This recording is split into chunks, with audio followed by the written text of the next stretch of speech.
Universities and Colleges Central Placement Service, COOPS, opened its platform on portal on February 7, 2024 for the 2023 Kenya Certificate of Secondary Education class and other eligible persons to apply for placements to various programs in universities and colleges. The program levels are degree, diploma, level 6, certificate level 5, artisan level 4, and level 3.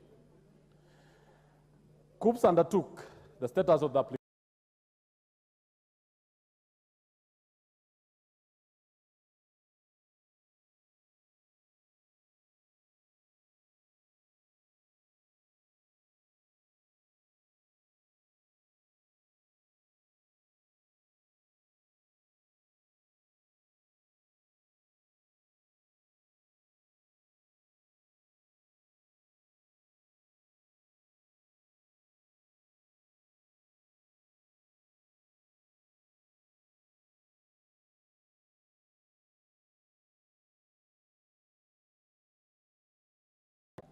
Honorable Speaker, you will allow me to skip that section because I will hand over that. A key challenge has been the delays in the payment submission process. COOPS has isolated the payment platform as a cause of intermittent services because of the following reasons. The cause of the delay is as follows. 1, lack of completely real-time push of payment notification from the PESA flow to the COOPS database to enable the applicants complete the application. The result is a deadlock at the payment point, thus having a ripple effect on the other stage, such as inputting program code. And that has been a real problem for the delay. 2, errors in payment notification on PESA flow side. Some users have reported errors such as unusual payment amounts, for example, Kenya shillings 20, and non-beneficiaries from the COOPS. There is also a case where someone was prompted to pay US dollars 403. The remedials taken, Honorable Speaker, as follows. To address the challenges experienced by the applicants with regard to payments, the following remedial actions have been undertaken. 1, joint technical team.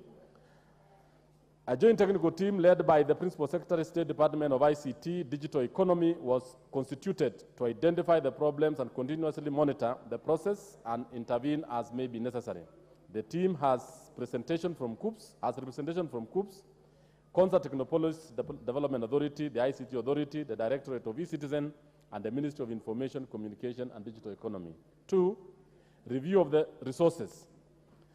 The joint technical team undertook a thorough review of the resources allocated to the application system.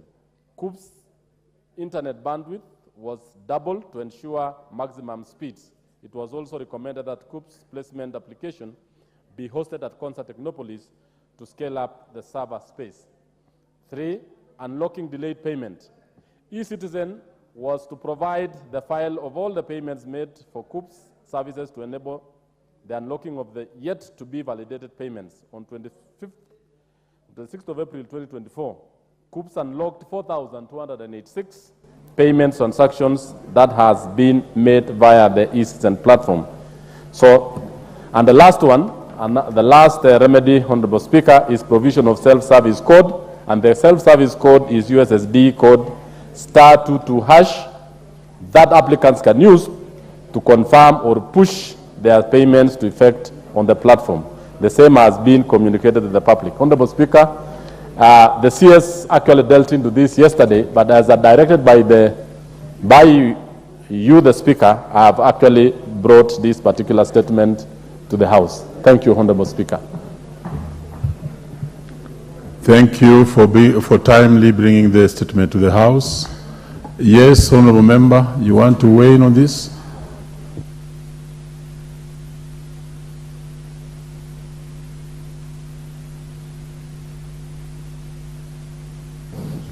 Okay.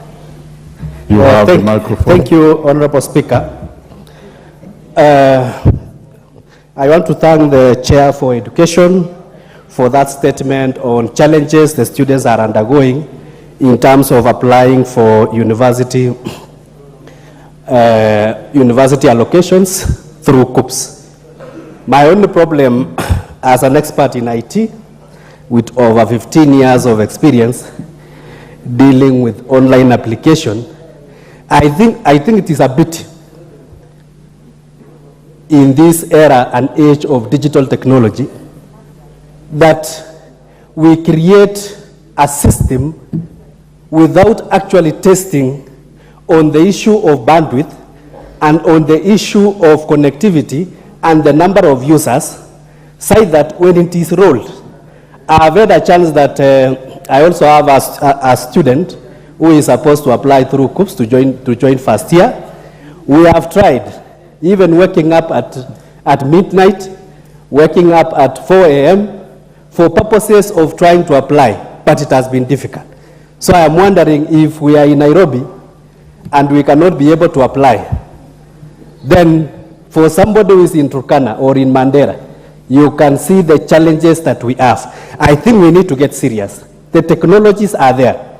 We have had even the inventions up to now. We have even cloud computing that can actually facilitate in terms of giving us the entire bandwidth and the entire servers that we need so that the students can be able to apply. So I believe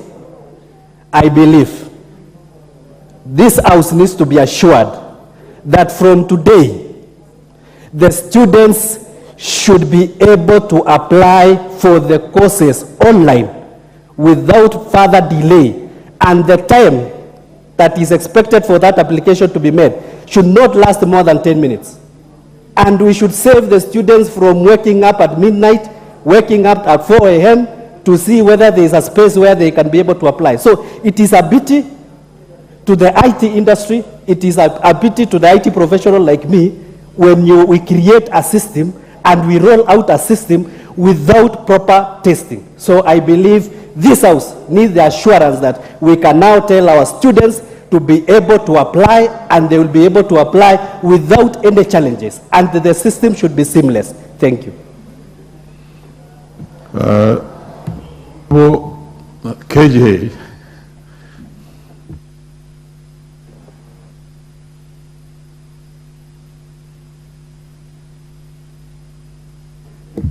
Thank you very much, Mr. Speaker, and I appreciate this opportunity. And it is to first appreciate the Honorable Melly and the Committee of Education for expeditiously answering to an issue that is of national concern. And Mr. Speaker, we've got to identify that there are two issues here. One that squarely falls on the administration in the ministry, and the second one that is purely a systems issue that has to do with technologies and teething problems in a technology. And Mr. Speaker, what is necessary is for the ministry to be extremely forthright, because systems are just like infrastructural installations. For example, a road can only take up so much traffic at any given time. That is the same with bandwidth. If you have a conduit or a channel that is digital, it is only able to carry so much traffic at any given time.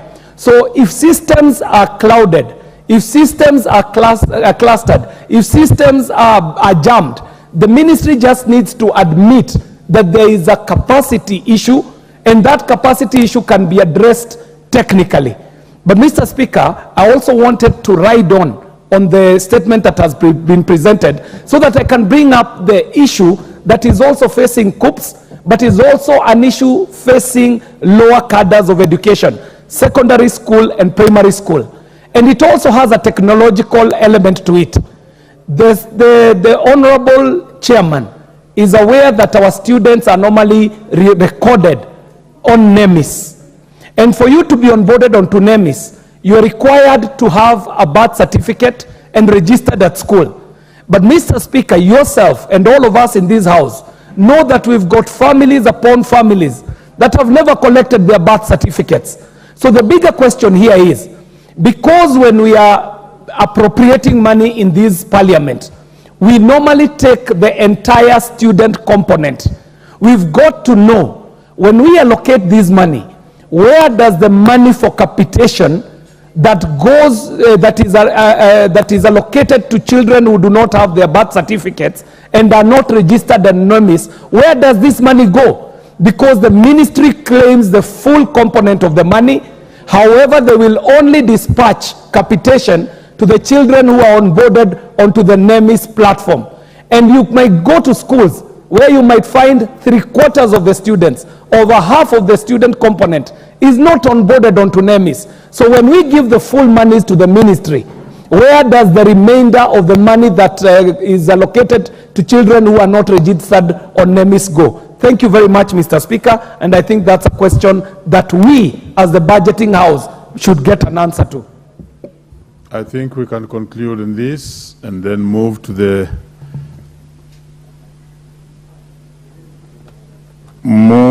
next statement, and this is by the Chair, Transport. Chairman, Transport, you have a reply to a request of a statement by a member for Kajiado. Thank you, Honorable Speaker. Honorable Speaker, on Thursday, 7th December 2023. Is the member in the House? Yes, yes. Very well, proceed. Honorable Speaker, on Thursday, 7th December 2023, the member for Kajiado North, the Honorable Onesimus Gogoyo MP, requested for a statement from the chairperson of the Departmental Committee on Transport and Infrastructure regarding the status of launched road projects in Kajiado North constituency. Honorable Speaker, just to give a background of the matter, the Honorable Gogoyo in the request indicated that on 23rd April 2023, His Excellency the President launched a road project traversing Kajiado North and Kajiado West constituencies that had stalled during previous regime for upgrading to bitumen standards. These projects included 1. Ongatarongai Gataka Ebubu Road, 2. Cooperative College, that's in Karen, Matasia Nikoroi Road, 3. Ongatarongai Nazareth University, Rimpa Road, and 4. JNC 58, Lewis Academy, Kahara Market Road. In the statement, the Honorable Gogoyo sought to, among other things, establish A, the status of upgrading to bitumen standards of the roads, B, the expected date of the completion of the roads, considering that most sections are now impassable, and C, upgrading to bitumen standards. These projects included 1. Ongatarongai Gataka Ebubu Road, 2. Cooperative College, that's in Karen, Matasia Nikoroi Road, 3. Ongatarongai Nazareth University, Rimpa Road, and 4. JNC 58, Lewis Academy, Kahara Market Road. In the statement, the Honorable Gogoyo sought to, among other things, establish A, the status of upgrading to bitumen standards of the roads, B, the expected date of the completion of the roads, considering that most sections are now impassable, and C, measures the ministry is taking to ensure that the contractor is paid for the 40% portion of the road that has been completed. Honorable Speaker, the committee has since received a response from the Ministry of Roads and Transport, which I now wish to make. 1, the ministry has clarified that the upgrading to bitumen standards of Ongatarongai, Gataka, Ebubu, Karen, Cooperative, Matasia, Nikoroi, Ongatarongai, Nazareth University, Rimpa, JN, C58, Lewis Academy, Kahara Market Road is 58% done. 2, this comprises 22 kilometers of tarmac achieved out of the contracted 65 kilometers of roads. The contracted project cost is about 2.7 billion, and the contractor is MS China Civil Engineering Construction Corporation. The following link roads are completed to tarmac level. A, Orkeri Gataka Road, B. Rongai Ebubu Road, C. Kwamai Chapchap Road, D. Matasia to Kindisi Road. Honorable Speaker, the project commenced on 27 June 2018 for a period of 36 months, but faced significant delays in completion due to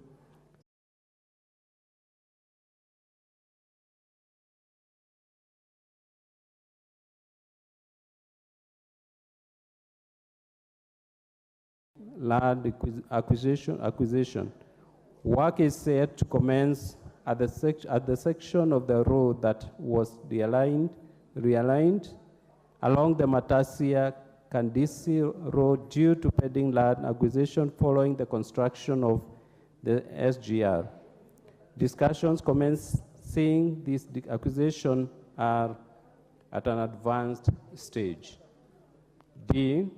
The limited road corridor in most sections has resulted in challenges in accommodating non-motorized traffic, thus causing delays in heavy populated sections of the project. E. Financial constraints facing the contractor, leading to challenges in undertaking the project as per the contractual timelines. Honorable Speaker, with regard to measures by the Ministry of Roads and Transport to pay the contractor for the completed works, the ministry submitted that the contractor served a notice to downscale works at the project, citing irregular payments of dues. However, the ministry states that it is actively engaging the contractor to resume full operations at the project with the undertaking that the settlement of all pending bills shall be prioritized alongside others facing similar challenges countrywide. And currently, Honorable Speaker, the outstanding amount owed to the contractor is 505 million. Number 5, additionally, the ministry has given an assurance that the road shall be completed as soon as the financial distress facing the project is resolved, noting the ongoing interventions by the government on settlement of pending bills. Bearing this in mind, the completion date will be revised in taking into account outstanding volume of work and shall be communicated accordingly. 6, Honorable Speaker, in the interim, the ministry through KERA has put in place measures to maintain the sections affected by El Nino rains as soon as the weather permits, to ensure accessibility and mobility of the said road sections. Honorable Speaker, I would advise Honorable Gogoyo to liaise with the KERA to help identify the sections that require urgent intervention. Honorable Speaker, as I near conclusion, the committee has since received a response from the Ministry of Road. Sorry, Honorable Speaker, I need to turn next page. 7, in conclusion, the ministry states that the government is engaging with the development partners to provide alternative funding for pending bills that have accrued over the years, leading to delays or stalling of road projects. Further, the ministry envisages that these shall be finalized in good time to facilitate the completion of all affected projects, including the Ongatarongai to Kahara Market Road project. We note that the issues raised by Honorable Gogoyo are replicated across the country, and further noting that roads are key enablers of the economy, the Departmental Committee on Transport and Infrastructure is imploring on this Honorable House to support the request for allocation of additional funds of Kenya shillings 150 billion to the State Department for Roads in the financial year 24-25 for payment of pending bills. Additionally, the department requires an additional 258 billion in each of the next 2 financial years, that is 24-25, 25-26, to enable the Ministry of Roads and Transport to complete all ongoing road projects within 2 years, as stated in the policy BPS. Thank you, Honorable Speaker. I submit. Very well. Before we get a rebut from the Member of Parliament, Kajiado North, let me welcome the Honorable Captain Rueda to welcome the students of Mount Kenya University if they are still in the House. Asante Bwana Spika kunipatia nami nafasi kukaribisha Mount Kenya University Student Parklands Law Campus. Wakija na kiongozi wao Swabir. Swabir ni mwanafunzi wa kutoka Lamu Mashariki. Lamu Mashariki ni eneo watu wanasema watu hawajasoma, lakini watu wamesoma, sema tu si wengi. Nataka nichukue nafasi hii Bwana Spika, niwaambie wanafunzi wa Lamu Mashariki. Watu walikuwa wakisema anga ndio kikomo, lakini sahihi wanasema anga sio kikomo. Nafasi ziko, wakitaka kusoma wasome. Sahihi kuna basari, kuna wafadhili wengi. Mtu akisoma law na upande wa medicine, kuna wafadhili wengi wanaweza wasaidia. Na nataka nichukue pia hii nafasi niwakaribishe wanafunzi hawa, niwaambie hii bunge, hizi nafasi ni zenu, musome kwa bidii. Nyinyi ndio viongozi wa kesho, au tuseme viongozi wa leo. Hamuko mbali na nyinyi pia mtakuwa kwa bunge hii. Asanteni, kila laheri, nimefurahi sana, karibuni sana bunge. Asante. Asante sana. So let's have the first bite on this coming from the Member of Parliament, Kajiado North.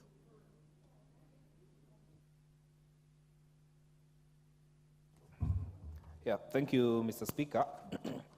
Mr. Speaker, while I appreciate the answer from the Chair of the Committee for Transport, the answer from the CS, I have 2 issues to raise after this, and I have to say that the works quoted and the percentage is correct. I have 2 issues. Number 1, and I would wish the Chair for Transport to note this in a very serious way. Chair Transport. Order, Chairman Transport. Call to order, Chairman Transport. A member is insisting that you listen to what he wants to say. Thank you. Proceed. The Chair for Transport, I want him to note, 1, is that the road has not stalled all the parts because of payments. The SGR passed through our constituency, through the forest, a gazetted forest, and they committed to rebuild the area that was not built by Kenya Rural Roads Authority. And thus, they went ahead to compensate Kenya Forest Service, which they have already done. So I would wish the Chair to provide the exact date that the work will resume the part that was not meant to be done by KERA. And the Honorable GK, in your statement, you did not quote the exact day, because payment has been done. The contractor was waiting for payment to be done, which has already been done by the Kenya Railways for this specific road. And lastly, I want you to provide. You have mentioned that KERA is ready to do the roads that have been damaged by El Nino, but you have not. The KERA was to provide an engineer to do the assessment. Up to date, the road, because it is under construction, our normal engineer would not have gone on site. Why haven't you provided the estimates of the work that was already assessed, so that under the circumstances, one would be sure that KERA is going to engage these specific roads, especially at a time when, Chair, you know, we are on the Ngong Forest. Part of the roads have been damaged literally. And therefore, we cannot go on engaging the way it is. And as it is, I would want the Chair, in the same manner that he has provided this statement, to give and commit to this House on which exact day are these assessments going to be materialized, because they have already been done, but nothing yet on the ground.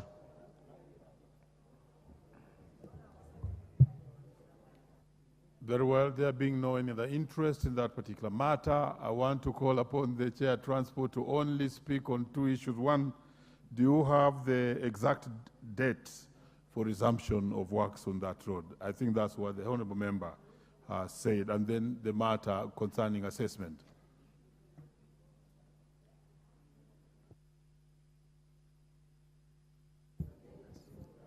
Honourable Speaker, thank you. I do not have the exact date, but we will liaise with the ministry and we support the Honourable Member to be able to get an exact date when the contractor will resume works.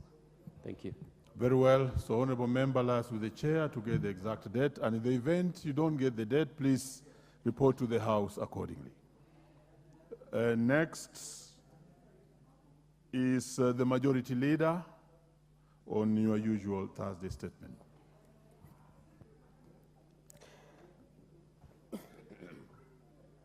Thank you, Honourable Speaker.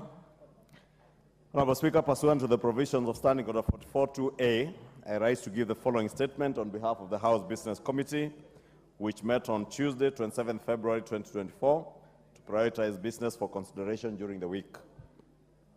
With regard to business scheduled for Tuesday next week, the House is expected to consider the following bills at second reading, if not concluded today.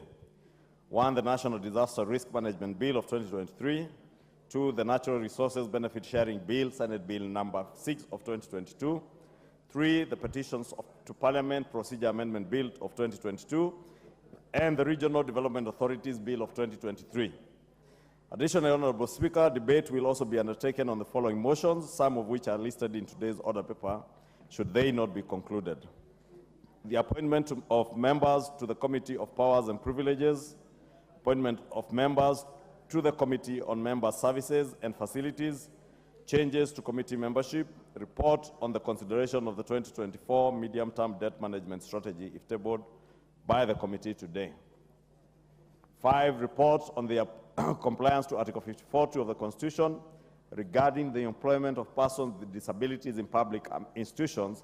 And 6, report of the Auditor General on financial statements of selected state corporations. Honourable Speaker, I wish to remind the House that following the extension of time granted last week, we ought to conclude with consideration of the 2024 budget policy statement before the end of next week. As such, once the report of the Budget and Appropriations Committee on the BPS is tabled, it will be prioritized for debate in the course of the week.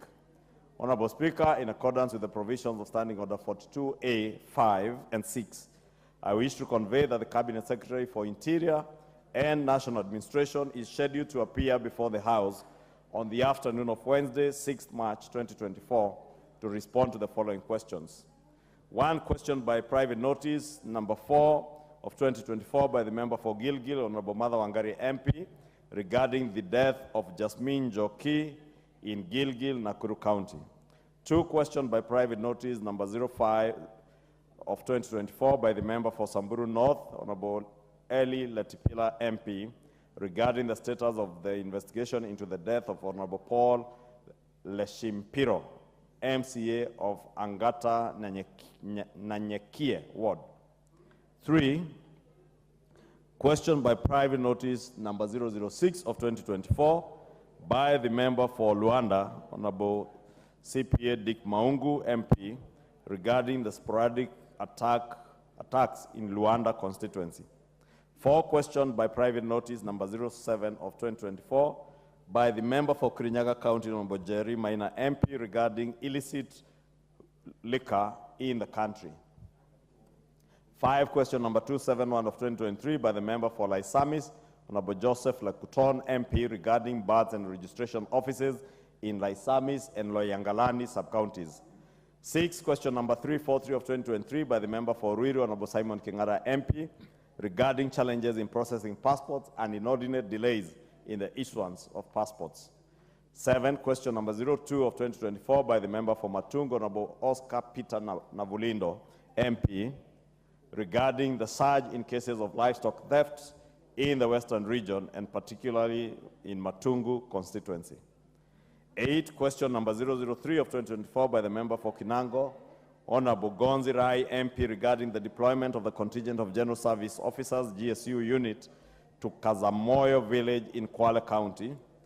9, question number 05 of 2024 by the member for Bahati, Honorable Irene Joki, MP, regarding the replacement of the vehicle with registration number plate GK B340J assigned to Deputy Commissioner Nakuru North Sub-County.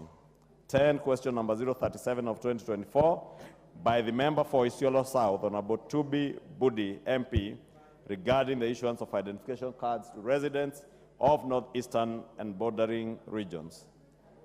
Number 11, question number 045 of 2024 by the member for Fafi, Honorable Yakub Farah, MP, regarding actions taken by the government to enhance security in Fafi constituency. 12, question number 048 of 2024 by the member for Emuhaya, the Honorable Omboko Milemba, MP, yours truly on the chair, regarding the security of non-local teachers in Mandera County. And 13, question number 050 of 2024 by the member for Kilome, Honorable Thaddeus Zambia, MP, regarding gazettement of Nzai sublocation in Makueni constituency. Honorable Speaker, in conclusion, the House Business Committee will reconvene again on Tuesday, 5th March 2024 to schedule business for the rest of the week. I now wish to lay this statement on the table of the House. Thank you. Very well. Before we move to the next order, let me acknowledge the presence in the House of Sabasaba Second School of Maragua constituency, Muranga County. Do we have any honorable member for Muranga to welcome those students? Proceed.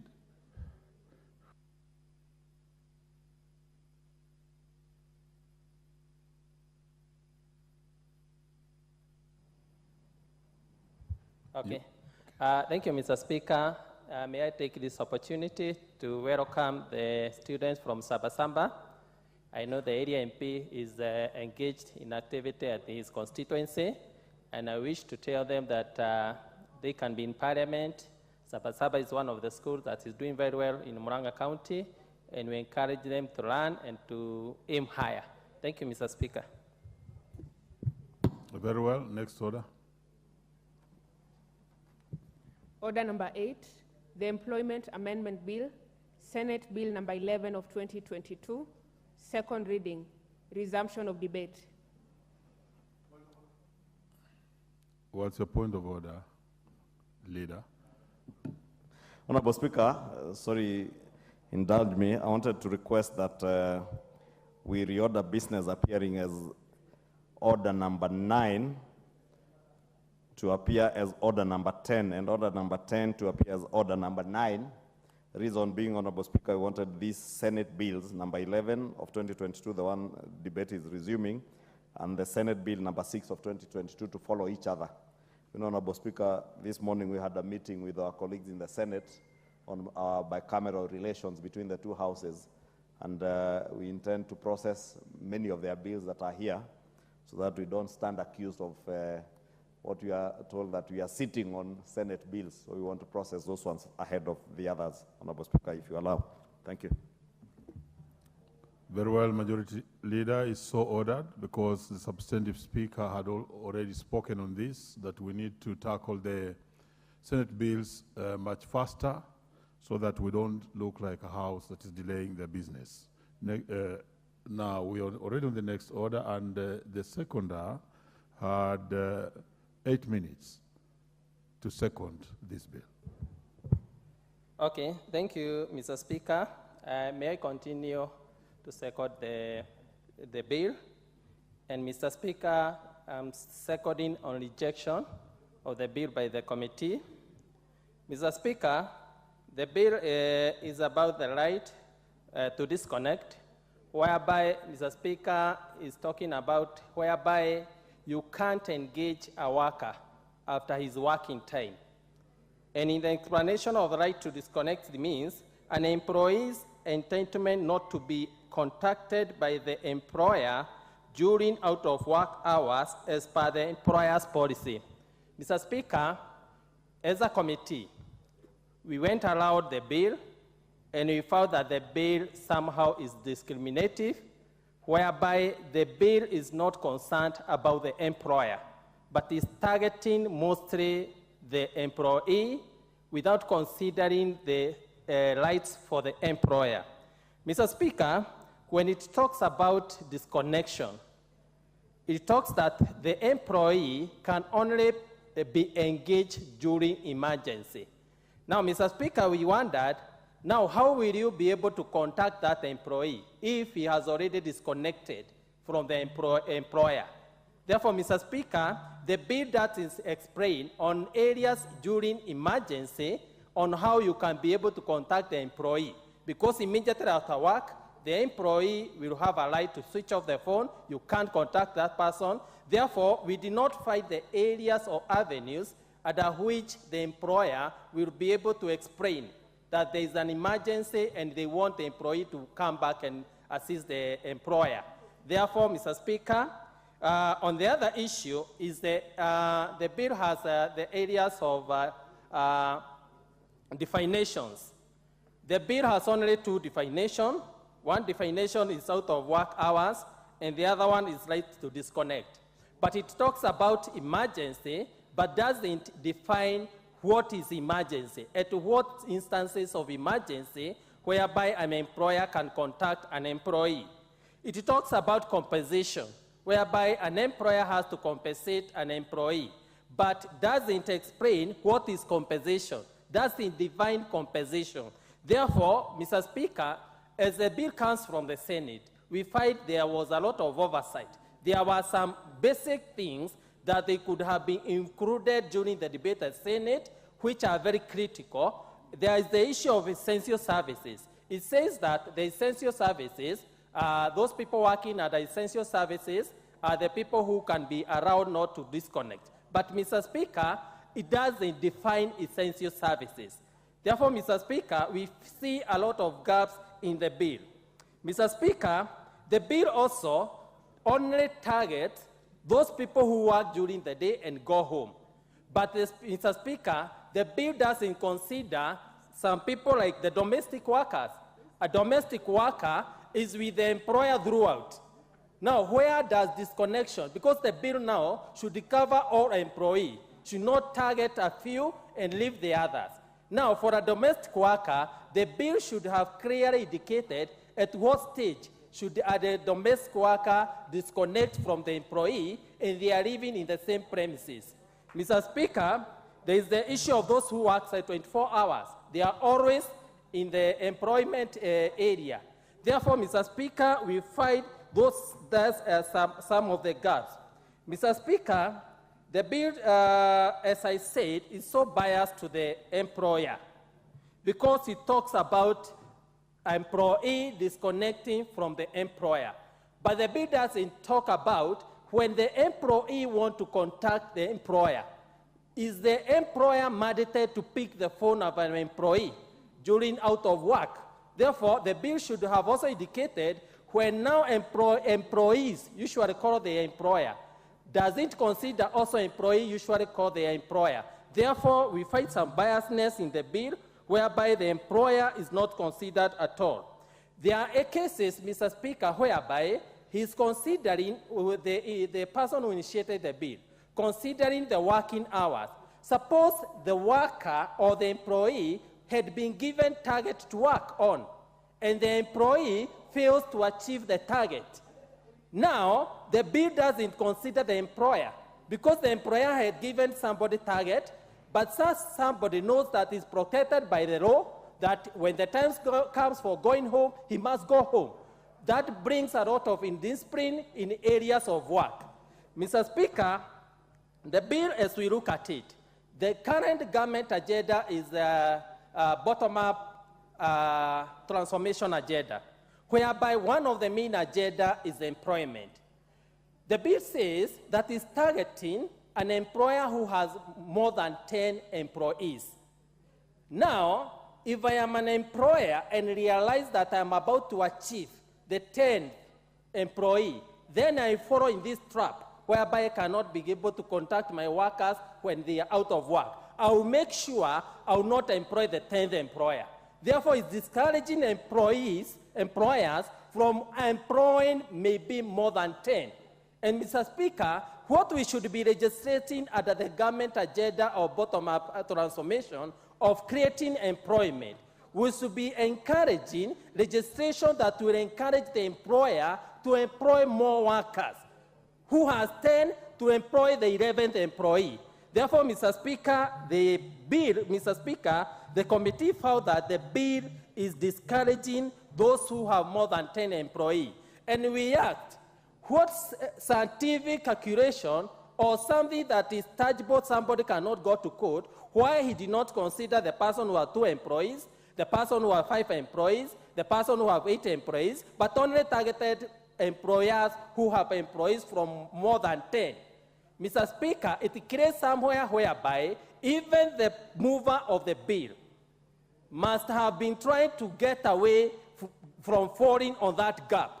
He might have looked at his institution or his work and has realized he has to go outside that bracket because there is no scientific anything explanation. Even the mover, we asked him, why didn't you think about the 2, the 3rd, the 4th, or the 5th? You went to 10. You must be having vested interest, whereby even you yourself, you don't want to fall to that gap. Therefore, Mr. Speaker, we agree that that bill, Mr. Speaker, is not encouraging on working.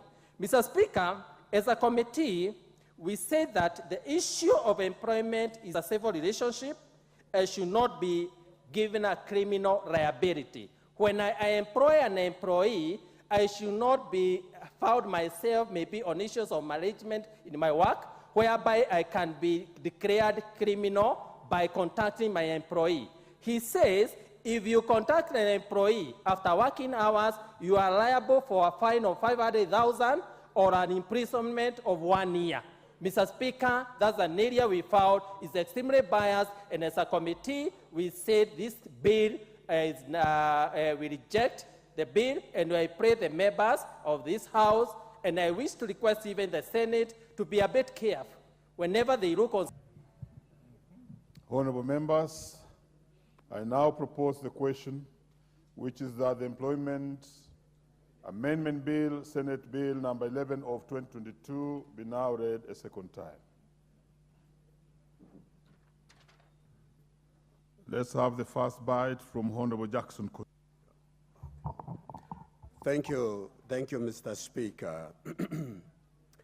In principle, notwithstanding some gaps in this bill, and which I believe it can be treated by various laws established while and when we shall be looking into it in details, I support the bill personally for 2 reasons. 1, employee right to disconnect helps to protect the employees against burnout hazards.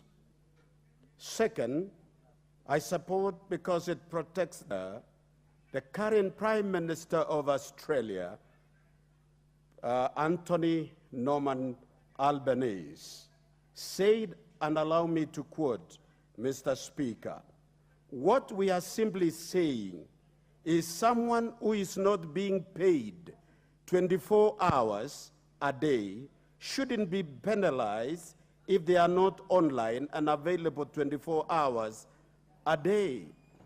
I am sure the reason why hours have been defined, how many hours a worker should work in a week, I understand it's about 45 hours. That is guiding every employment and creating a workable environment in every organization.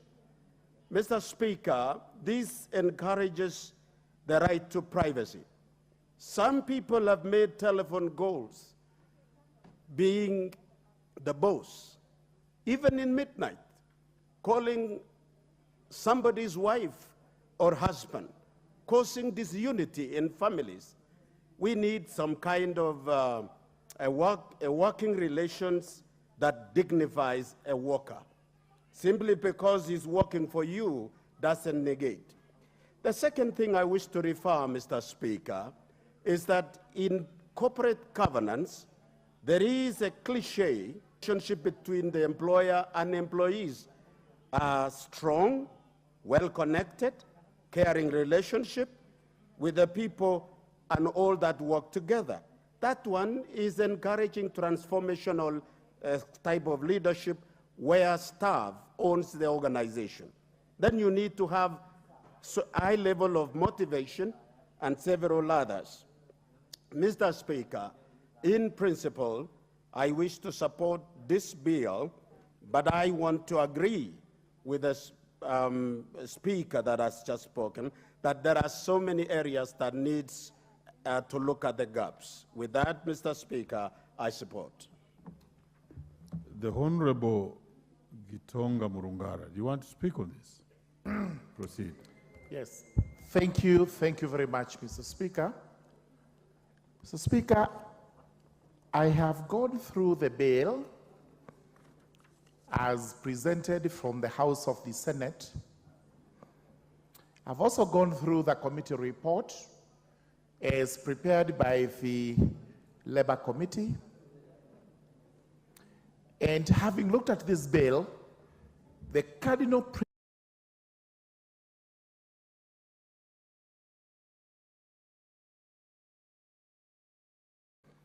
there is no way you can confer rights upon persons without corresponding obligations on them too.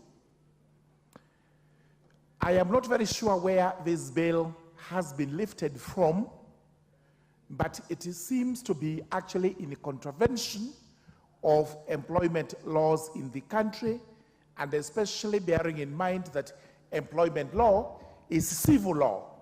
It is not criminal law, it is civil law. It is based on contract between two persons, an employer and an employee. There are always arguments whether this contract is at arm's length, but provided that it is supported by consideration, it is a valid contract, and the courts have held so. When you confer a right on the employee to disconnect from their employer, the next question is whether the employer has a right to disconnect from the employee.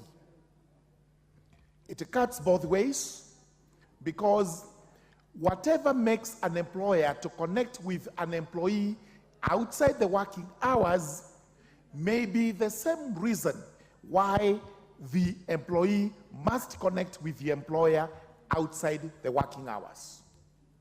Therefore, one reason I oppose this bill is due to the fact that it does also not give that right to the employer to disconnect. Let's move on to the element of disconnection, which is actually criminalized by this particular act. That if anyone contravenes this section, it's liable on conviction to a fine not exceeding 500,000 shillings or imprisonment for a term of 1 year or both. First and foremost, the fine and the prison term are disproportionate. You cannot be fined 500,000, and if you fail to pay, you're in prison for 1 year. It has to be commensurate. So the number of years must be slightly more than what is provided here. Number two, this is a contract between two parties, such that one party breaches the contract. Why would the other party be taken to court, convicted, fined, or sent to prison? The remedy for civil cases, for civil breach of civil rights, is actually damages. So the employee should be entitled to an action in damages if the employer breaches this particular provision. I have seen there is an exemption on essential services which are listed under the Labor Relations Act. But essential services may not necessarily be what we know in common life. There may be a reason why an employer would want to connect with the employee outside working hours, purely to ensure that an element of the contract being executed is actually performed. Correspondingly, there may be a reason why the employee would want to connect with the employer during outside hours. For example, during time of illness, where we have to get maybe a cover to hospital, an ambulance to hospital, or whatever other aid that may be necessary. Number three, we know very well in contracts of employment, we have working hours. These are always set out in a contract of employment. If you work outside those hours of employment, you are entitled to a payment. That payment is known as overtime because you're working above the hours prescribed for you to work. Now, what is the problem with an employer connecting with an employee to work overtime, for which there will be commensurate remuneration? I don't see any, and this is why I oppose this particular bill. In essence, this bill goes towards breaching contracts of employment both ways. It does not help modern day market in employment as required. We know employment market has evolved over a period of time, beginning with communal African societies where there was actually no employment, all work was communal, and nobody expected any remuneration. From there, of course, we went to the ugly scene of slavery, where some human beings felt that they were entitled to labor without paying for it. Exploitation. That was allowed, and we moved to another era of master-servant relationship. This is where the employees were tormented by their employers on the basis that they were servants while their employers were masters. Today, we've moved to what we believe is almost an actual situation of labor relations, contracts between parties at arm's length. And this is where we find this law coming in to actually breach that particular relationship. And finally, which court is going to deal with breach of this particular section? What's your point of order? Because Thank you very much, Honorable Speaker. I'm raising person to start on number 35. Wow.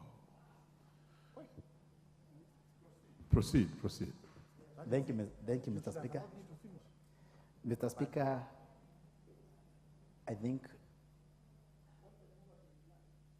because of the issue of the quorum, we can ask the mover to reply. Thank you, Mr. Speaker. You have not pronounced yourself clearly on the standing order that you are actually raising. So you are combining two things there. Thank you, Mr. Mover Speaker. to reply, you are also talking about quorum. What are you talking about, Honorable Member? Thank you very much, Honorable Speaker. I have just consulted with my senior here, and he has advised me to come back to that point of order later. Thank you, Mr. Speaker. Very well, Honorable Member, you may proceed. Thank you very much, Mr. Speaker. A civil complaint for the person to be held liable and award damages. That is another question. The Honorable Elachi.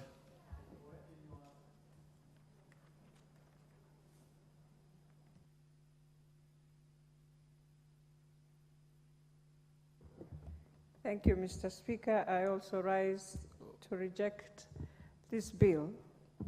And Mr. Speaker, when I listen to... We have heard you, yes, but let's allow the Honorable... Safeguard them in how you find a governor can just decide today, Mr. Speaker, you are not there, you won't be employed, you have been employed for 10 years, you are thrown out in one. The civil servants, Mr. Speaker, our teachers, everyone can never be a beneficiary of this. Because if you are a teacher and you have students who are in boarding school, you already agreed with the code of conduct that I'm in a school that is a boarding school and you can be on duty at any given time. And therefore, you will receive calls from your principal or even from above beyond to ensure that safety is taken. So as much as we would wish, Mr. Speaker, I want to say it was unfortunate for a bill like this to come here, and also unfortunate in public, when they went for public participation, I'm wondering who they went through, because some people would have also questioned, even those stakeholders who employ, they were supposed to also say a few things on this bill so that both parties can be in an agreement of how to do it. With those few remarks, Mr. Speaker, I beg to reject. The Honorable Bernard Kitur. You know, Standing Order number 95 also depends on the prerogative of the Speaker to make a decision on the same. I've already made a decision, and therefore, Honorable Bernard Kitur, you may proceed, if you want to speak on this. Well, Chair, Mr. Speaker, sir, I stand to reject this employment amendment bill, Senate Bill number 11 of 2022. And first of all, on the fact that in as far as it's important for employees to be respected by their employers, and that it's also important to have a time frame of work, an employer and employee, it should be stipulated based on time. And as far as it's a progressive bill towards bringing in order on areas of employment, I do find that it doesn't fit the Kenyan model of saying that, for instance, you come in at 8 and by 5, you completely disconnect. You cannot be able to engage with your employer. I do not think we've reached to that point where we operate in a way that when it gets to that stipulated time, everything completely disconnects. So I don't feel that it is a practical bill in itself. And secondly, there are issues that had been raised that it helps to reduce exploitation by the employers, which wasn't very clear as such. I still want to also raise that this bill, this amendment only fits employers in the private sector, but not much those in public sector, like those working in government or teachers and such kind of jobs. So, to me, I still feel it is not balanced. Also, the aspect of saying that this only applies for organizations that have more than 10 employees is also discriminative. What happens for those that have less? Therefore, I do not want to belabor much, but on the overview, I stand to reject this bill. It is a good one, it has come in, but I don't think we are in that space that we can be able to have such a very tough bill. Of course, I saw also the punitive measures that happens for those that break the law in as far as this is concerned was very punitive to the employers. So it needs to be a bit more balanced. So for me, I stand to reject. Thank you, Mr. Speaker. The Honorable Zamzam Chimba. Asante sana Mheshimiwa Spika. Na mimi niweze kusema kuwa japokuwa nia ya kuleta mswada huu ilikuwa nia nzuri, lakini tukiangalia kwa undani tunaona kuwa itawanyima wengine raha ya kufanya kazi kwa amani, Mheshimiwa Spika. Kwa hiyo Mheshimiwa Spika, mimi napinga marekebisho katika mswada ambao umeletwa leo kutoka katika bunge letu la Senate.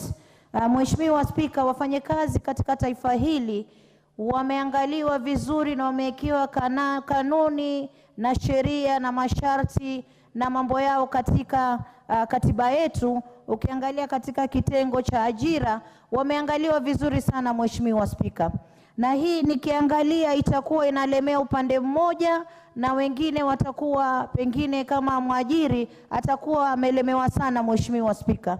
Katika serikali yetu sisi tunataka mfanyakazi akiwa na furaha na mwajiri naye pia awe ana furaha na kuangalia pia kazi yake Mheshimiwa Spika.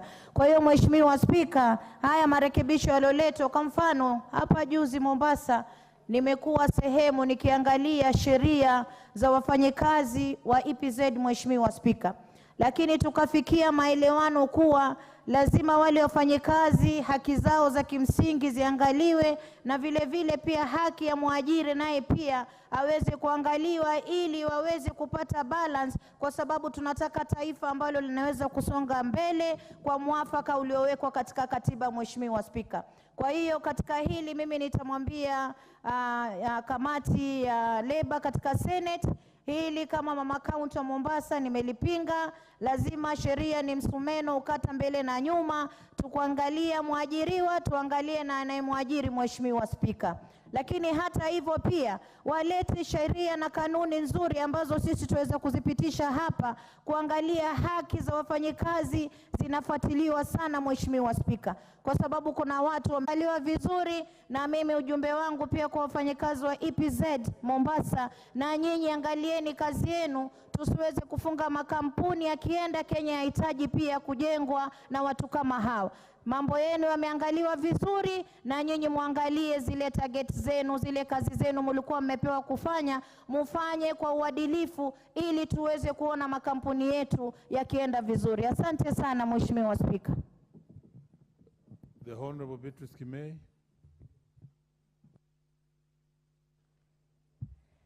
Thank you, Honorable Speaker, for giving me this opportunity to add my voice to the bill that we have, the employment, that is Amendment Bill 2022, the Senate Bill number 11 of 2022. Honorable Speaker, I want to believe that the owner of the bill had intentions, but to me, it is not a balanced bill. It is geared more towards the employer and no much interest with the employees. In this case, I reject the bill. For one, Honorable Speaker, the relationship between the employer and the employee is very important. Relationship here in terms of the output. So when we talk of the employer should not actually, or the working hours should not exceed what is there. That is to tell us that the employer has no say when the time is over. Yet sometimes here, the work that is there can go beyond the stipulated hours. And in this, it tells us that it will be very mechanical for the employee and the employer.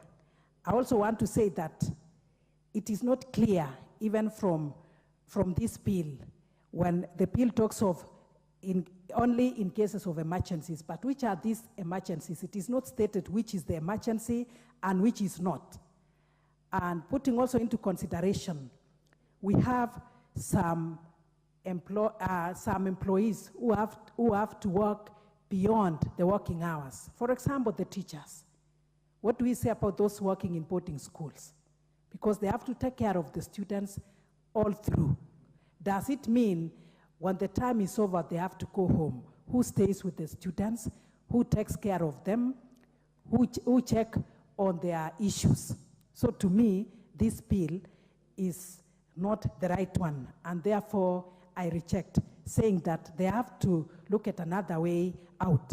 Now, I'm also asking myself, if the employee has an emergency and is at home or wherever, are they not supposed to engage the employer? That is my question. Because now, if it is only the working hours, it means even if they have an emergency too, they are not supposed to engage an employer. So this bill will not make life very easy for the employer and the employee at the same time. And therefore, in the strongest terms, I reject this bill. Thank you, Honorable Speaker. The Honorable Lillian Sioi. Is she in the House? Being absent, next we have the Honorable Wilberforce Oundo. Thank you, Honorable Speaker. The Employment Amendment Bill, Senate Bill number 11 of 2022. Honorable Speaker, when I perused through this bill, it reminded me a similar bill that came from Senate in the last term, sponsored by the current governor of Murang'a County. And it left me wondering, Honorable Speaker, that under Article 96, and in totality on the chapter on legislation, Senate is bestowed with very heavy load to protect the interests of the county and ensure devolution works. And also reminded me that again in the Constitution, Senate participates in lawmaking and only participates fully in matters to do with revenue distribution between the two levels of government. I was perplexed, astonished, and I got apprehensive that how can a whole Senate waste valuable time to debate and pass. And Speaker, if I wasn't in Parliament, I would do what we used to do when we were at the lecture halls, what we would tell the students. But since this is Parliament, and there's some issue of parliamentary and the rest, let me just say from the onset that this bill is a bill that I reject in totality. It is something that ought not even to have been allowed to see the floor of Parliament.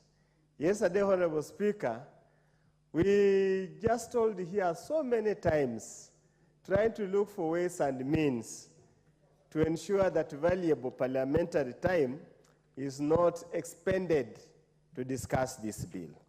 Honorable Speaker, I reject on three strong grounds. Number one, the issue of labor relationship in this country are so big, are so demanding, that the issue of contacting an employee after the so-called working hours does not rank anywhere in the order of priority. To a teacher who is teaching in Mandera, whether the deputy, whether a student calls or not, is not a priority to the teacher. To the worker industrial area, is not a priority what time they can be conducted by the plant operator or the plant manager in an industry. To an unemployed person, this is not a priority in labor relationship. To an underpaid person who is hanging on the job that he has, this is not a priority. The priority is job security, priority is improved working condition, priority is better pay. Priority is the ability to improve so that they can move to the next level. I would have wished an amendment to the Employment Act would have literally been directed towards that line. But directing us on mundane issues, hopelessly and productive issues is a terrible waste of national resources. Secondly, Honorable Speaker, I would have imagined, I'm told the sponsor of the bill is a young person, and like the old hogs like us who are here, is a young person. And I would thought the young person have weaned themselves from this retrogressive and outdated mentality that working hours are day to evening on a desk job. And no longer there.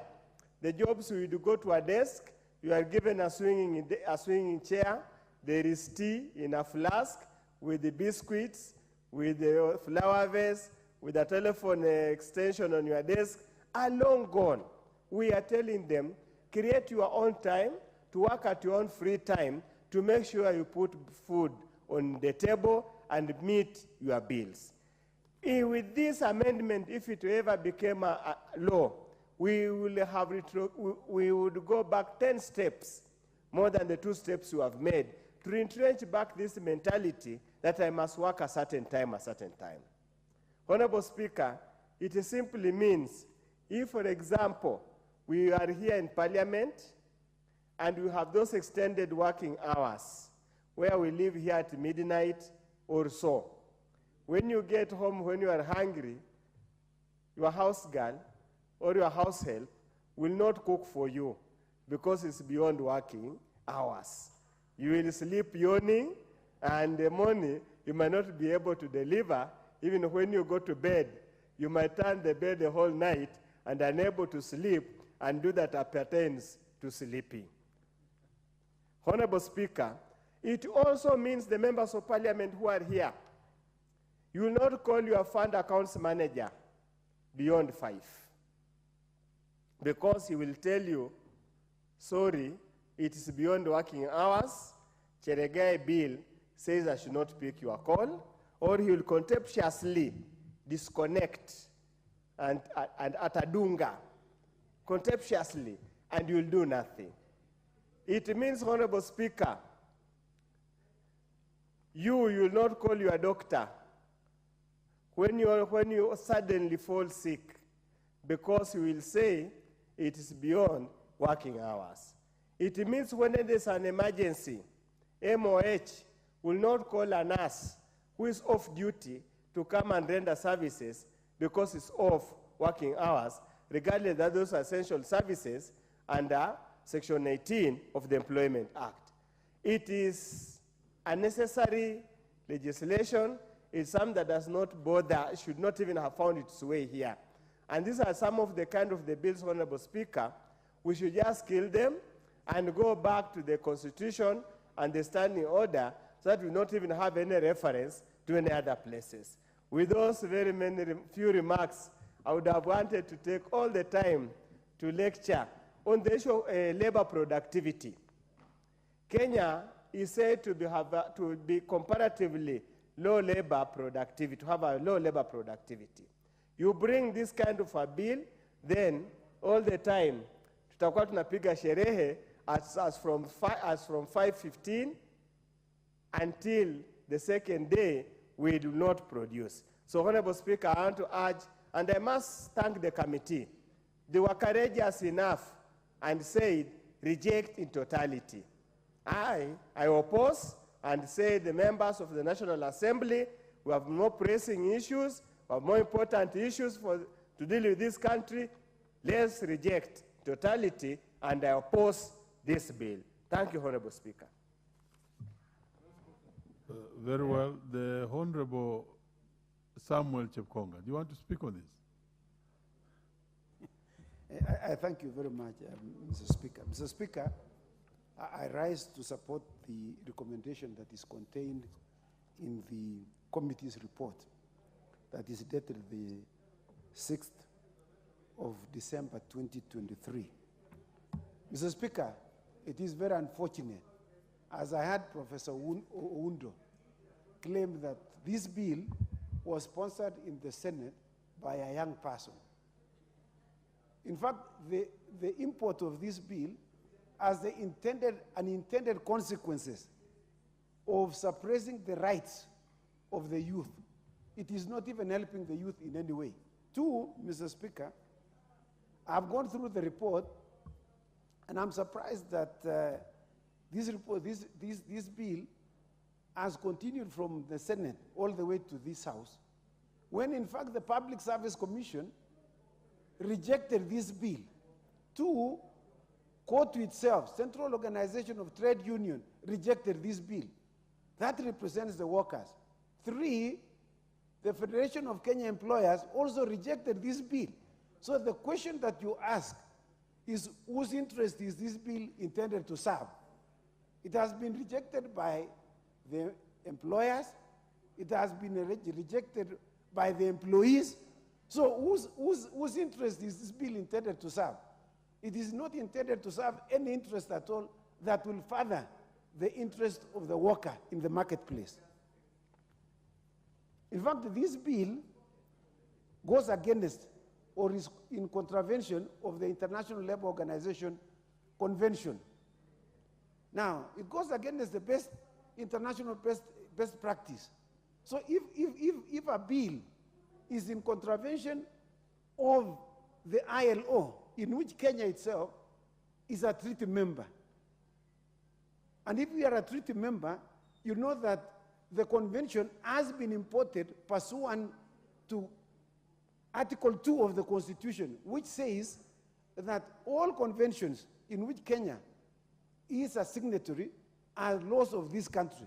So if it is in contravention, if it's in conflict with the ILO treaty, so this should not even be wasting our time considering something, and I should not waste a lot of my breath speaking to something that is in contravention of the Constitution itself. Anything that is unconstitutional, Mr. Speaker, should not even be entertained in this House. We should not be wasting the precious time of these members of Parliament who should be resolving matters that are of concern to the people as required by the Constitution. So the only favor that we can do to this particular proposal is to reject it in totality. And we should not waste a lot of time, and I don't want to take too much time, Mr. Speaker, and therefore I support the report of the committee to reject this bill. I thank you, Mr. Speaker. What's your point of order, Honourable Member? My point of order was on the Honourable Odo, I think, the Daktari. He actually used unparliamentary language, but I actually wanted to contribute. Order, member. No, I wanted to contribute. It was overtaken by events. No, I wanted to contribute to this particular It bill. was already overtaken by events. So can I contribute?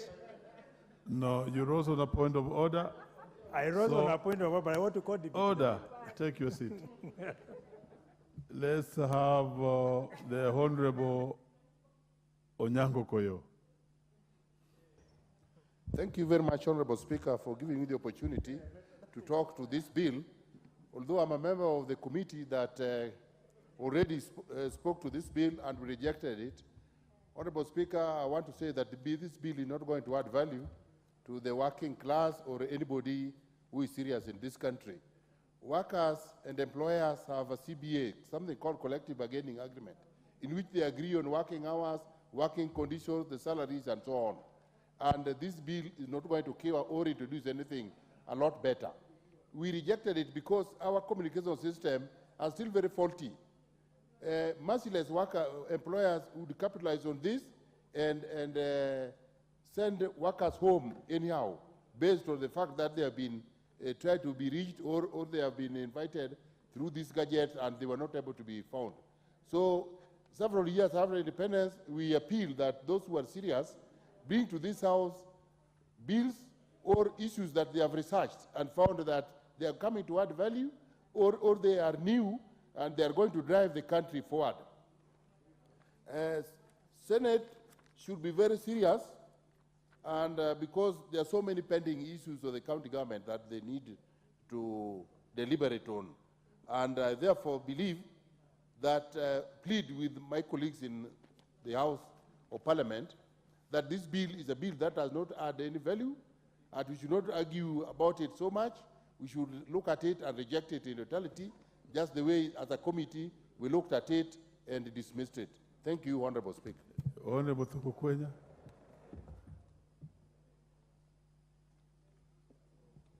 Thank you, Mr. Speaker, for this opportunity to contribute to this bill from the Senate. From the onset, I want to join the chorus, so to say, in rejecting this kind of a bill. In fact, Mr. Speaker, I want in a very special way to reprimand the Senate House Business Committee for allowing such a matter to even be given precedence by the same committee to be discussed in the Senate and for forwarding the same to the National Assembly. Mr. Speaker, these are some of the bills that make Parliament look like a joke. And I have taken time even to interrogate as to who the author and the initiator of this bill is. And from my judgment, I could tell from the word go that this is a person who is in this in Parliament, either having not ever worked anywhere in any of our reputable organizations, and the reason as to why, or rather had a bad day at work, had a serious disagreement with the former employers, and the reason as to why he came up with such a bill to limit the working hours of employers in this country. You realize so much has changed, and I'm actually particularly perturbed that the author of this bill is a young person who should be well versed with the dynamics of the world today, that our economy has really changed, and actually we do not have specific working hours. The world has become a village whereby when it is morning here, it is at night elsewhere. A case study, before I joined Parliament, Mr. Speaker, I was a serious businessman. And my working hours and my staff used to work between 5 in the evening to morning, because that is when we would be in touch with our clients or our suppliers. And Mr. Speaker, looking at this bill, because I don't want to say much, I want to dismiss this kind of thinking. Actually, the writing is not even worthy the paper that is typed on, and therefore I reject and call upon the Senate Business Committee to be more serious and to interrogate the kind of bills that they are passing. It is unconstitutional ab initio, just like it has been said by the Honorable Chepkonga, and therefore does not deserve to be in this House. We have more serious matters to discuss in this House. Thank you, Mr. Speaker, for the opportunity. Yes, Honorable Ruku. Honorable Ruku. Are you contributing on this? Yes, and as you contribute on this... create productivity in our economy, strengthen the economy, and it will ensure the seamless promotion of work and life balance, which is critical and important. I support this amendment. Yes, I support this amendment, Mr. Speaker, because of those 4 very critical reasons. Thank you, Mr. Speaker. Maybe before we give the next person to speak on this, it will be very important to order members to refer you to our standing order number 87, that it shall be 87-4-5. It shall be out of order for a member to criticize or call to question the proceedings in the Senate or the Speaker's ruling in the Senate, but any debate may be allowed on the structures and roles of the Senate in Parliament. So please be guided. Honorable Chien. No, thank you so much, Mr. Speaker. Mr. Speaker, as the Honorable Ruku was contributing, I imagined the Honorable Ruku receiving a message today at 6 o'clock from his constituency manager about the death or the sickness of one of his staff in the constituency. And I wondered whether he was going to call that constituency manager back.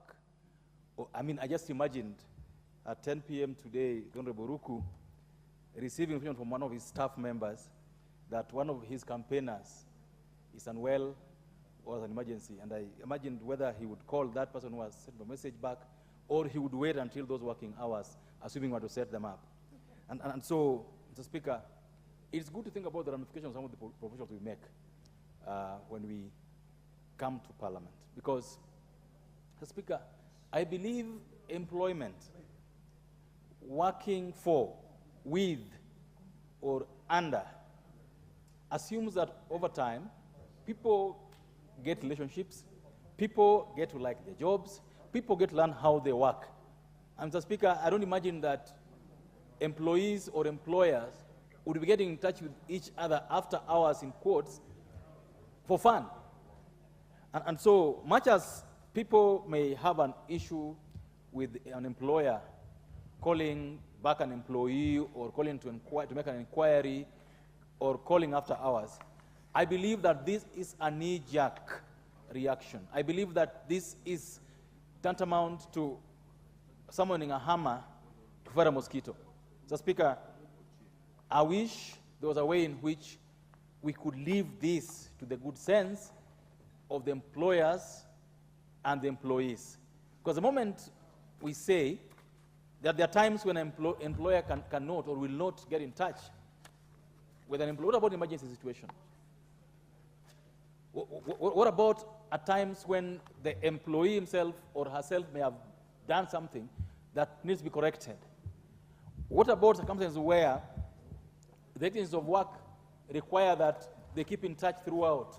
And like the Honorable Wundo has said, in a world where nowadays people work without seeing each other, in a world where we are talking about Taptengle, you know, where someone is working in Europe for someone in Africa, or someone is working in Africa for someone in Canada, why would you try to limit, why do you want to limit these kind of interactions in case or in cases where they actually may make the work to be easier or better? So, Mr. Speaker, I believe that this bill is ill-guided.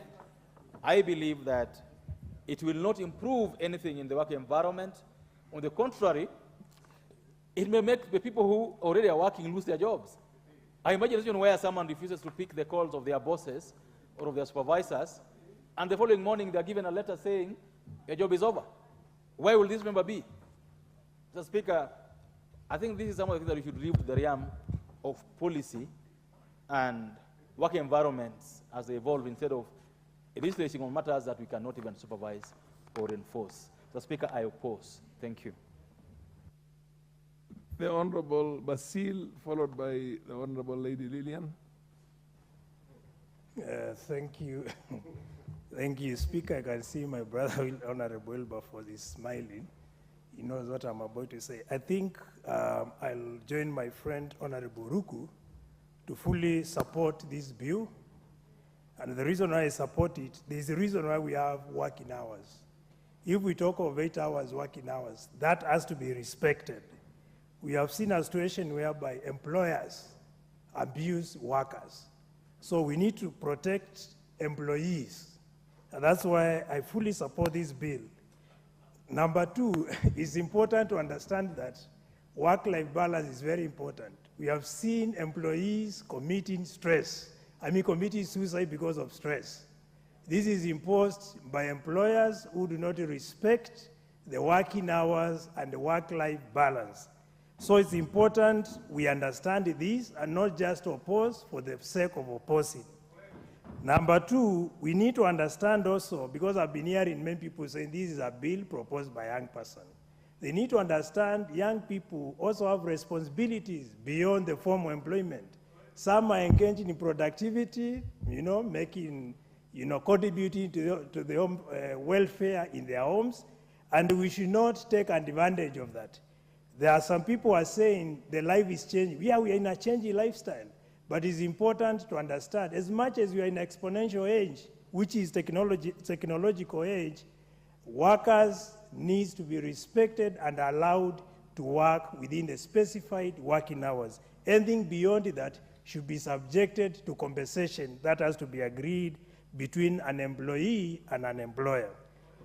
Number three, it's important to also understand that we should not take advantage of unemployment. We know, of course, like in Kenya and the rest of the world, the demand for work or the supply for work is limited compared to the people who want to work.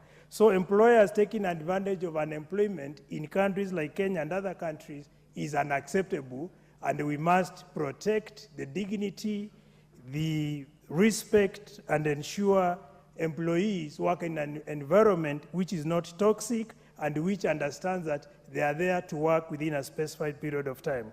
So with those few remarks, I fully support this bill and I request my colleagues to understand that the bill was brought based on reasons that have been observed in line with the current working environment.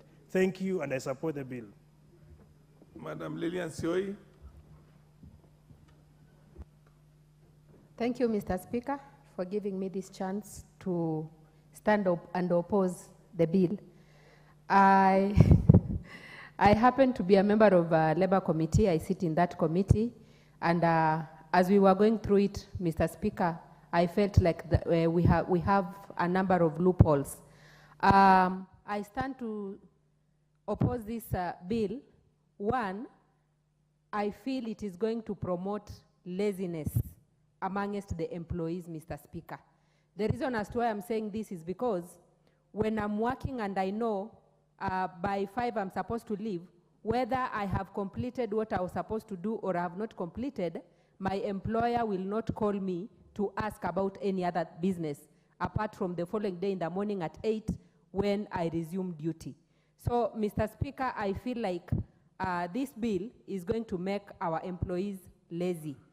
Secondly, Mr. Speaker, this bill is going to make our employees rude, and it is going to make employers lose the powers of being an employer. Because I'm trying to imagine calling an employee, probably maybe there is something you want to ask, Mr. Speaker, and the employee disconnects the call because it is past the working hours, Mr. Speaker.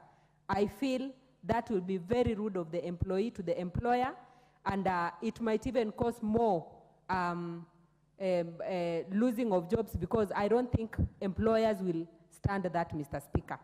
Thirdly, I feel this bill is going to affect our economy.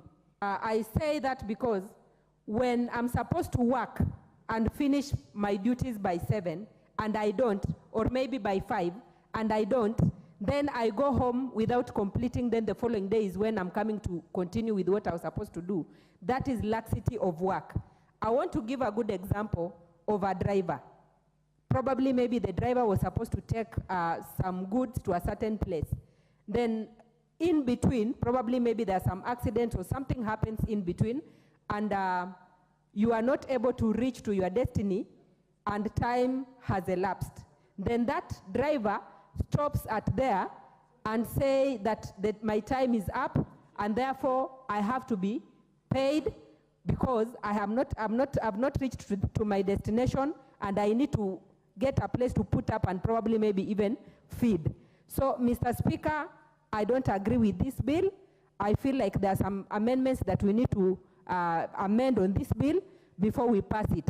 But passing it as it is, we will be jeopardizing the powers of our employers. Thank you so much.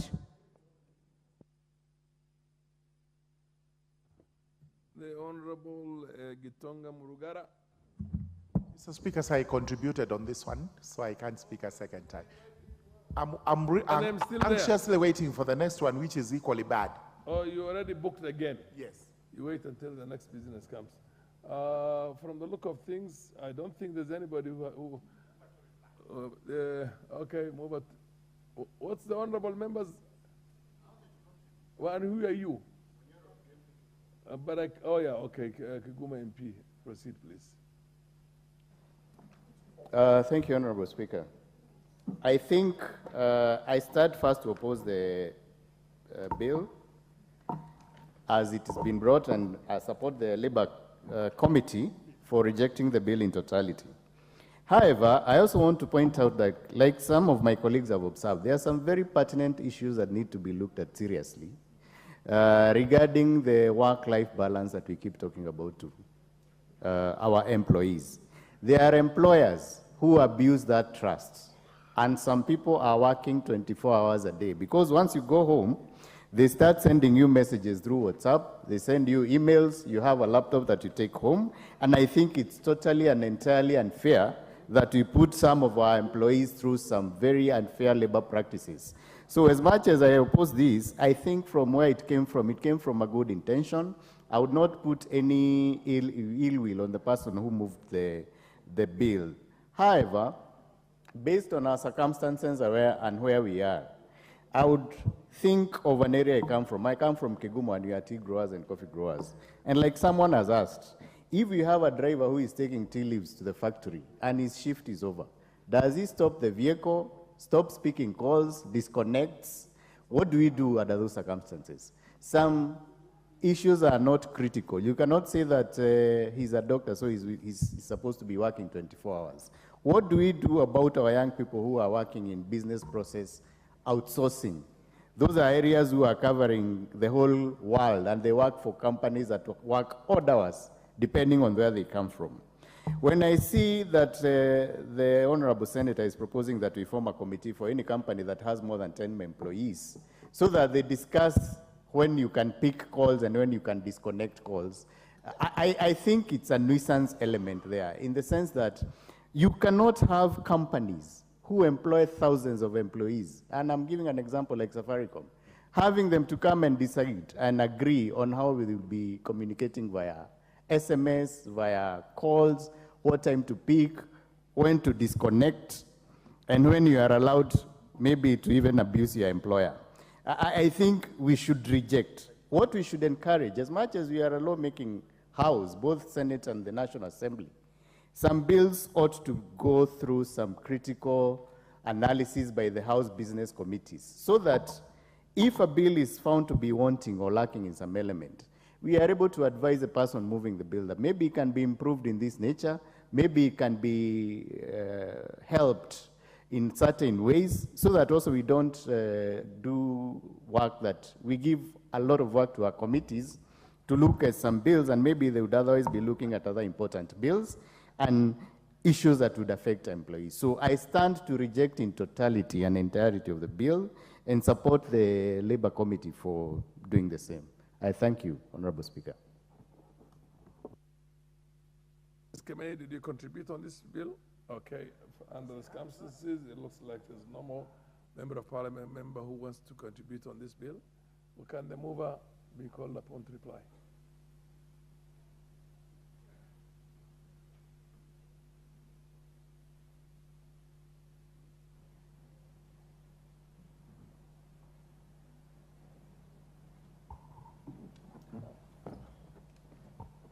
Okay, thank you, Mr. Speaker.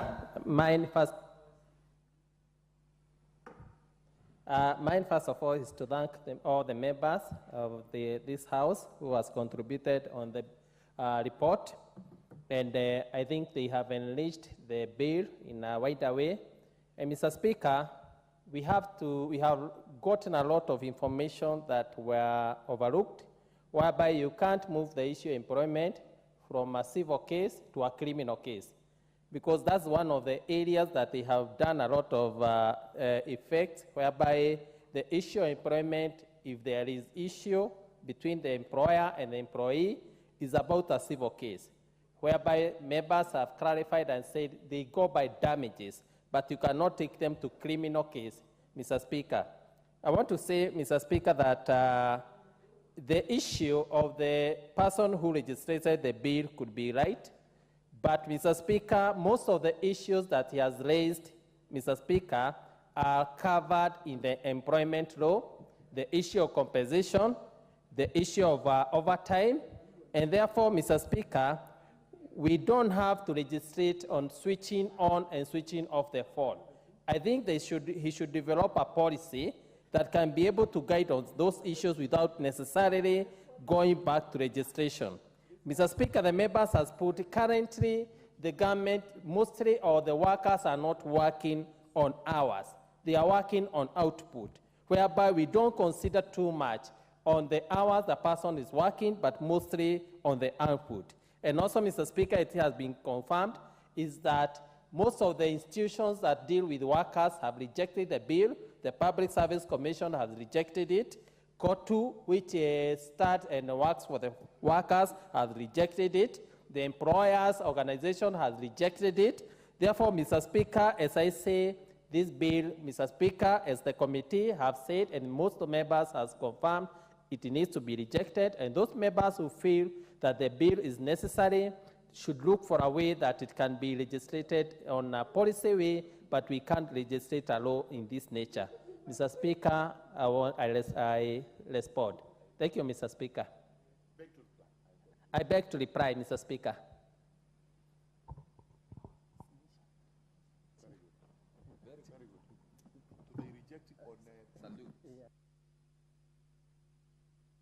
Honorable members, I defer the putting of the question on this bill to another date. In the meantime, I'll go back to the order. This has been ordered again, so we have order number 10. Sorry, number 9, which is the Natural Resources Benefit Sharing Bill, Senate Bill number 6 of 2022. Huh? Yes, order number 9, the Natural Resources Benefit Sharing Bill, Senate Bill number 6 of 2022, second reading. Proceed, Honorable Kemei.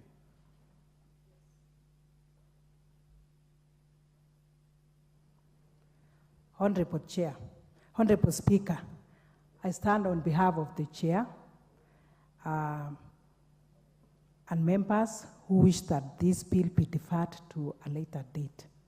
Thank you, Honorable Speaker. Fair enough, granted. This bill is also ordered, now it's order number 9. It's also deferred to a later date. We now go to order number 10, which is the original order number 9, the National Disaster Risk Management. What's your point of order, Honorable Oundo?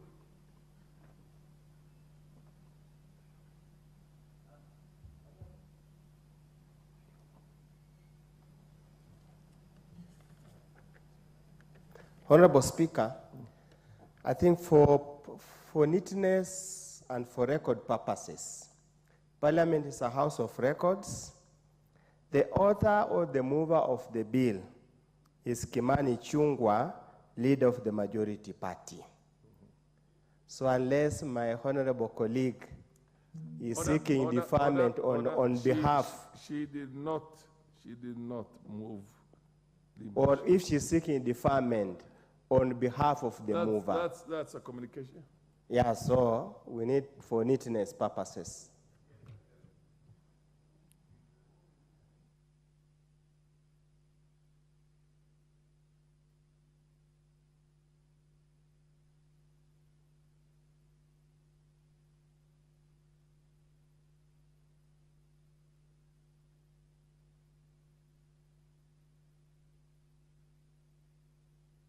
Fair enough.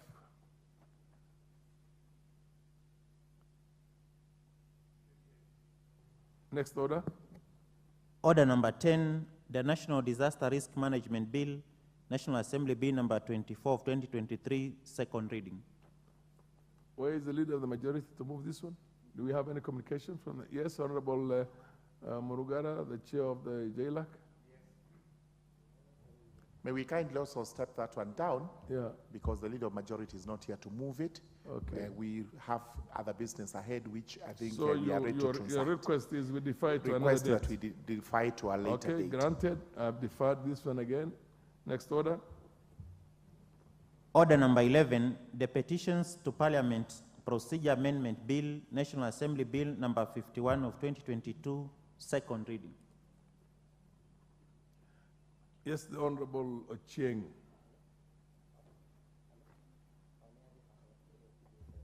Thank you so much, Mr. Speaker. Mr. Speaker, I beg to move that the Petitions to Parliament Procedure Amendment Bill, the National Assembly Bill number 51 of 2022, be now read a second time.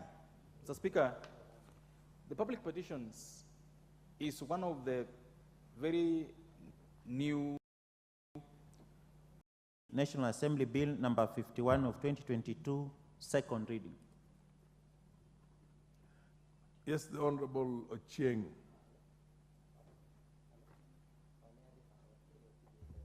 Thank you so much, Mr. Speaker.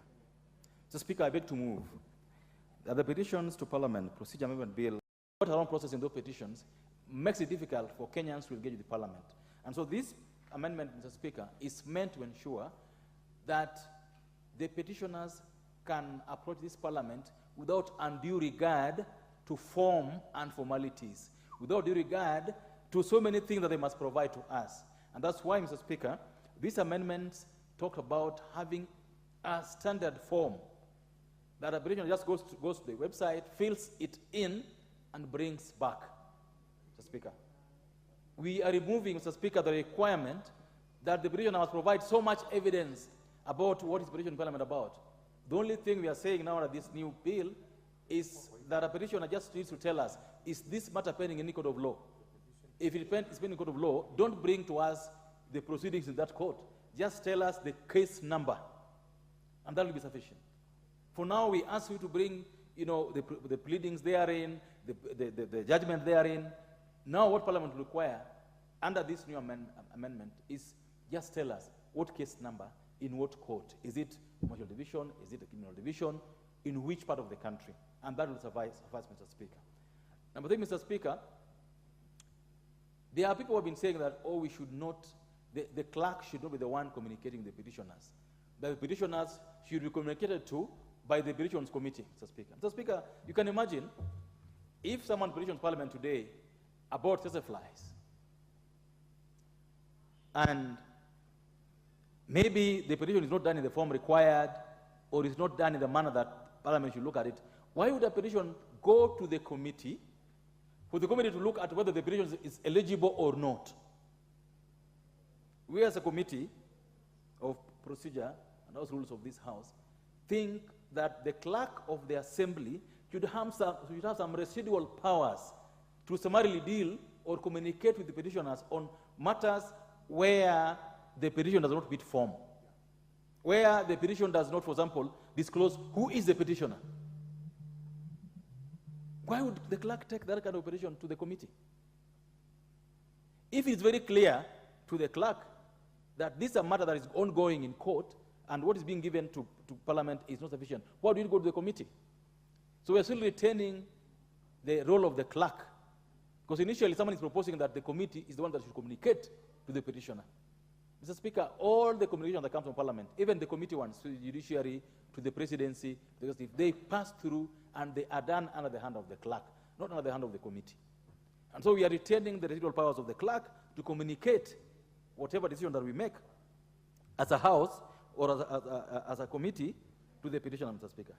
Mr. Speaker, the matters upon which anybody will petition Parliament are diverse.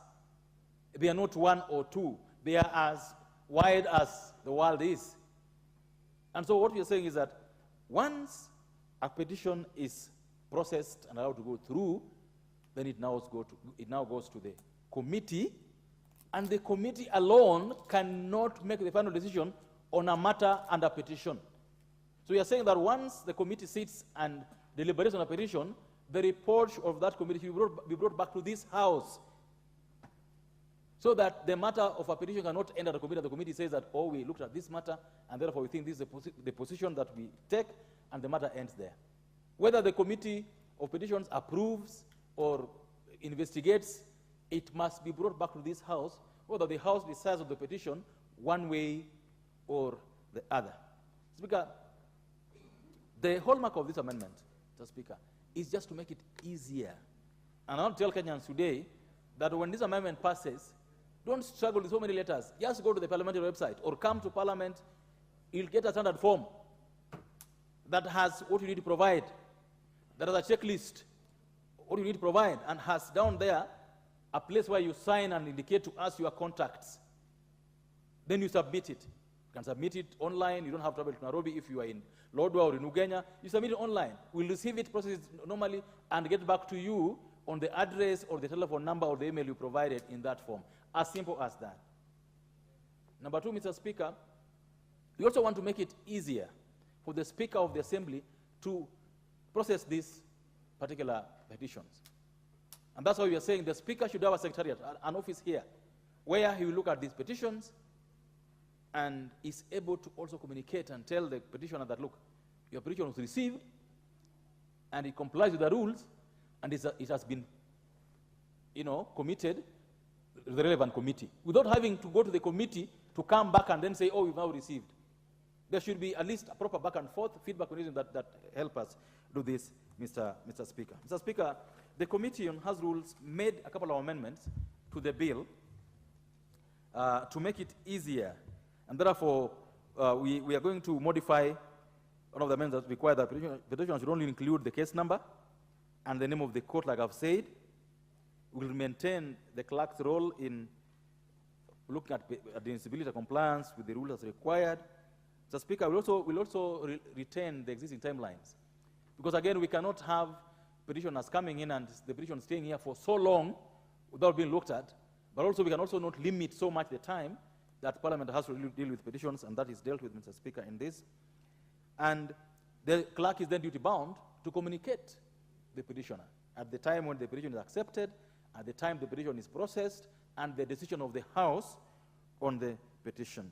So, Speaker, we believe that with this, it will be very easier for Kenyans to engage with this House in as far as the petitions are concerned. And, Mr. Speaker, let me conclude by thanking and extending a hand of gratitude to the Office of the Clerk, the Office of the Speaker, in ensuring that this bill is processed as quickly as it has been. Mr. Speaker, I beg to move and request Honorable Murugara, my senior, to second. Thank you.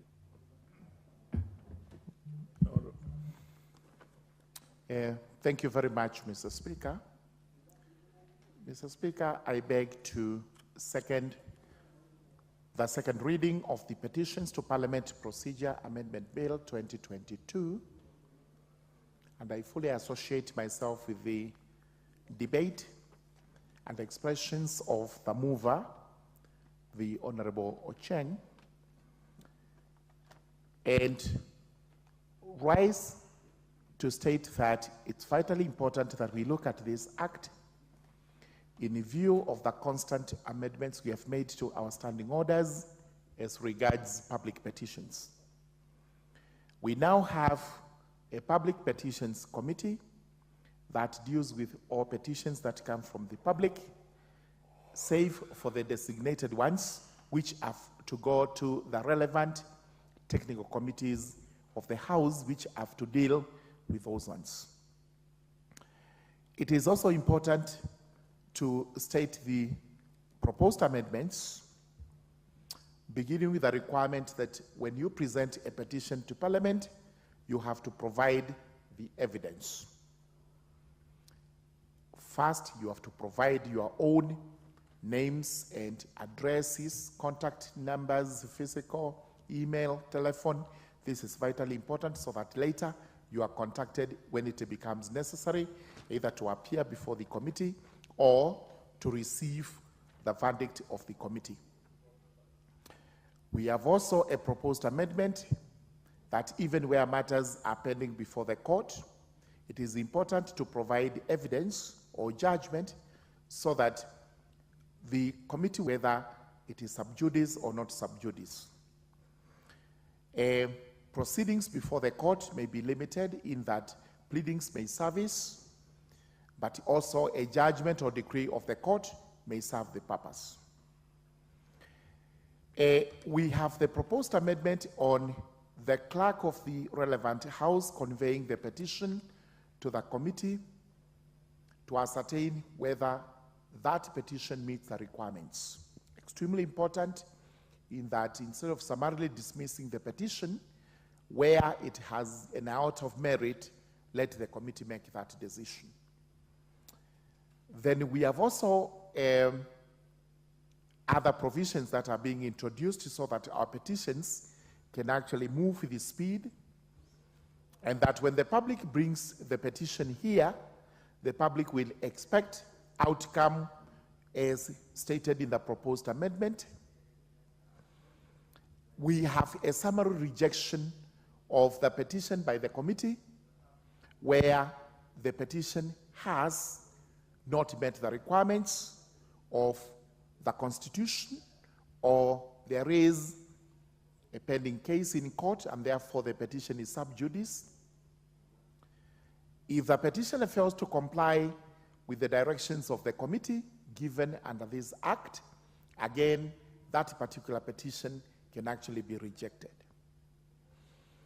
Where the petition meets the relevant requirements, then the committee will actually forward the petition to the clerk of the National Assembly, who will in turn transmit the petition to the Speaker for tabling in the House. This is where the Speaker comes over and reads the petition and then commits it to the relevant committee of the House. We have a new Section 5 being introduced where every petition shall, upon tabling before the respective House of Parliament, stand referred to the relevant committee established for purpose of considering petitions in accordance with the standing orders of the House. What Parliament has in mind here is that National Assembly as a public petitions committee, and this is the committee being referred to here, with exceptions that there are some petitions which may be referred to other committees depending on their nature.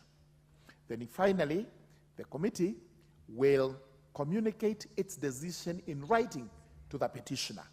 Again, very important, because the petitioner is out there awaiting outcome of the petition and needs to know through a written communication how this House has decided on that petition. Finally, may I state that public petitions are very important modes of citizens in the country bringing their issues to Parliament. While members of Parliament have avenues in including questions, motions, a request for statements, etc., and bills, plus whatever else I have not mentioned, members of the public can come to Parliament through public petitions. Therefore, it is important we as a House to streamline the procedure of bringing those petitions here, and also emphasize that petitions must be dealt with expeditiously so that citizens can get whatever it is they come here to get. There are many petitions that are pending. The last time we had the public petitions was swamped with public petitions which are undetermined. And this is why we are saying there needs to be an expeditious method of ensuring that that committee disposes those petitions. Mr. Speaker, with those remarks, I beg to second. Fair enough. Honorable members, I now propose a question. That the petitions to Parliament Procedure Amendment Bill, National Assembly Bill number 51 of 2022 be read a second time. The Honorable Kihungi Peter. Okay, thank you, Mr. Speaker. I start to support the amendment by the committee. Mr. Speaker, there has been an outcry in Parliament, mostly from petitioners that has been lying at the Committee on Petition. And I think this is a wise way whereby the committee in charge can be able to assist the petition committee by managing the petitions which are coming, whether they meet the threshold. Mr. Speaker, by this, we will be able to keep the timeline because it is clearly put that the petition should be done, maybe the petitioner should be communicated within 15 days. I think, Mr. Speaker, if we don't have now another way of managing the public and seeing how maybe the petition, we can offload some of the works that are relying on the hearts of the petition committee, Mr. Speaker, we might find ourselves in areas whereby the general public might feel as if we are not able to deliver. Therefore, Mr. Speaker, on the issue whereby the committee can be able to look on whether the petition meets the threshold, It's extremely important. And also, having a format that is easy and very defined for the petitioner to be able to put all the information that are needed and being able to communicate to the petitioner in time on changes that are required on the petition. Because some of the people who petition, sometimes they don't do their homework. They just want to bring a petition, maybe within one page. They have not put details. I think it's important that there is a wider distribution whereby the petition can be looked whether it meets the threshold, the petition is being communicated, and he's advised on what he should do. And if the petitioner fails maybe to work within a timeline, then that petitioner can be done away with. But a serious petitioner, I know, when advised on what to do, will be able to comply. Therefore, Mr. Speaker, I think this is one way that the committee is working on, delivering on issues of petition, which I think is one area that maybe the petition committee is finding a lot of hurdles on handling some of the petitions which have not been done well. Therefore, Mr. Speaker, I start to support. The Honorable Oundo, Dr. Wilberforce. Thank you, Honorable Speaker, for this opportunity to also lend an award to the Petitions to Parliament Procedure Amendment Bill, National Assembly Bill number 51 of 2022. Honorable Speaker, as the mover has eloquently put it, Kenyans come to Parliament as an avenue for the last resort. And the substantive speaker made the same sentiments yesterday. They want answers, they want solutions to their problems, they want intervention, they need help. So Parliament must make it as easier, as accommodative as it can be to allow a Kenyan or a group of Kenyans to petition Parliament, to listen to their problems, to listen to their cries, and to make sure their petition is processed to the logical end. Honorable Speaker, just looking at what is contained in this particular bill, not having read the committee report, we are a bit apprehensive, but I have been assured by my neighbor that they have attended to those issues that were raising issues in respect of this bill. Number one, Honorable Speaker, we are putting a requirement you must attach evidence of the efforts made to have the matter raised in raising the petition addressed by relevant body for purpose of subsection 1F. Honorable Speaker, I do not know the nature of the evidence, and I'm sure in the course of time, the relevant clerk of the two houses will develop the mode and the type of evidence that needs to be presented here. Honorable Speaker, I want to give a typical scenario. You can be denied access, for example, if there is an issue in any particular area, whoever is petitioned against can deny access so that you have no evidence at all that you ever submitted that petition. So as is requirement of the Constitution, we shouldn't make it so onerous, so cumbersome and difficult to present a petition. On the demand that there must be evidence that you have made attempts elsewhere, that needs to be relooked at clearly to make it easier.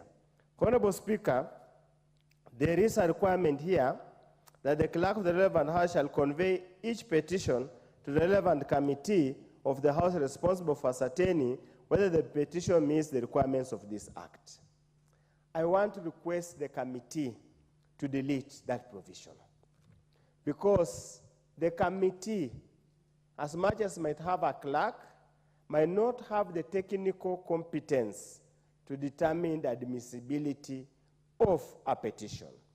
This should be left in the hands of the clerk of the two houses, who can populate their office with technical staff to enable them assess the admissibility of the petition to this house. We must also guard, Honorable Speaker, where we're going to have a flood of petitions, that quite a number of them are frivolous and are just a terrible waste of public time and public resources. Honorable Speaker, members of public petition parliament,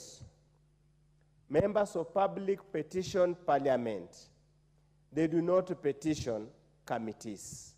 We know committees, parliament works through committees, but ultimately the ownership of any decision of the parliament lies on the floor of the House, lies on the plenary. I would therefore request, Honorable Speaker, that in the subsequent amendments, however small it is, however innocuous it is, however inconsequential it is, all the reports of the relevant committee to whom the petition has been committed must table that report on the floor of the House so that the House is seized of the matter and makes a decision. All the petitioners would want to hear their petition prosecuted on the floor of the House so that they know that the matter has been adequately been addressed. Finally, as I call to conclude, Honorable Speaker, this House, as per the Constitution and the Standing Order, communicates to members of the public through the clerk. Therefore, what is contained in clause 5.2, which says the committee shall in writing notify the petition of the decision of the House, we need to change the same and clearly indicate the clerk shall in writing notify the petitioner of the decision of the House. Honorable Speaker, the amendments are making it easier to present the petitions to this House. But Honorable Speaker, for the last 2 weeks since we resumed from recess, we have been grappling with the very many petitions that have not been processed, where it's taking inordinately too long to process the petition.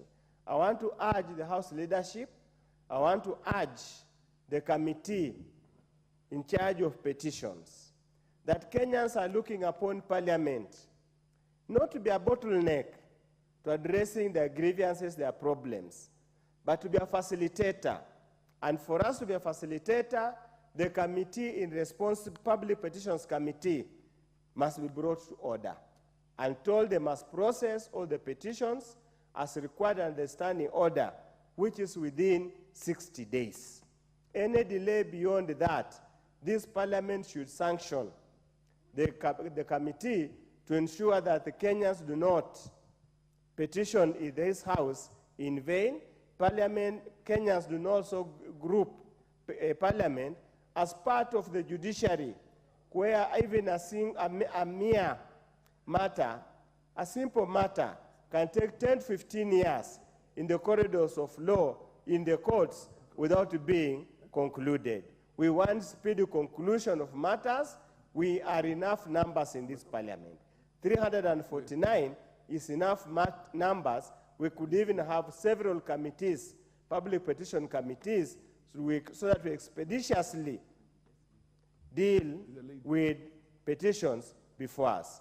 With those few remarks, Honorable Speaker, I support the bill as presented and subsequent based on the report of the committee on the intended amendments. Thank you, Honorable Speaker. The Honorable Member of Parliament for West Mugirangu.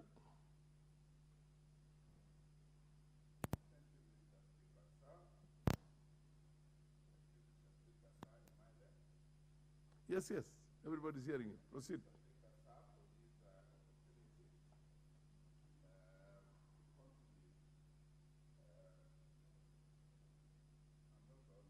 You're on. Proceed. We can hear you. You can hear me? But you can go to the next one if you have a problem with this one. Okay. Go ahead now there. Yes. Thank you. Yeah, that sounds like me. Thank you, Mr. Speaker, sir, for this opportunity to contribute to this very, very noble bill that is brought before this House. Mr. Speaker, I'm happy in the first instance as a practicing lawyer that we are trying to tidy up the procedures of members of the public approaching this house.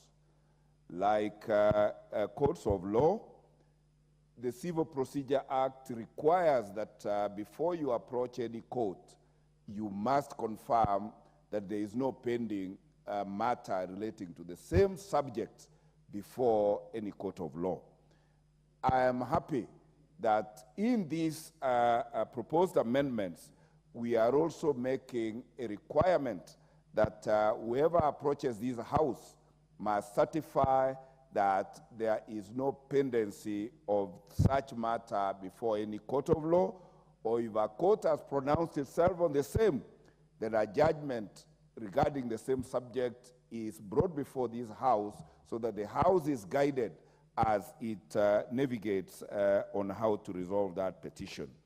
I am also equally happy that now, by these amendments, anybody who brings a petition to this honorable house shall be required to append evidence so that every petition should be evidence-based. And this, therefore, eliminates bare allegations being brought before this court in the name of petitions. And by these amendments, Mr. Speaker, these procedures are making it easy for so many petitioners, particularly losers of elections, who say they have very brilliant ideas and that by reason that they have not been elected to this house, they cannot prosecute their agenda. By these amendments, it is helping us now to give every member of the public access to Parliament, notwithstanding that they were not the ones who were declared winners in an election that brought their representative to this house.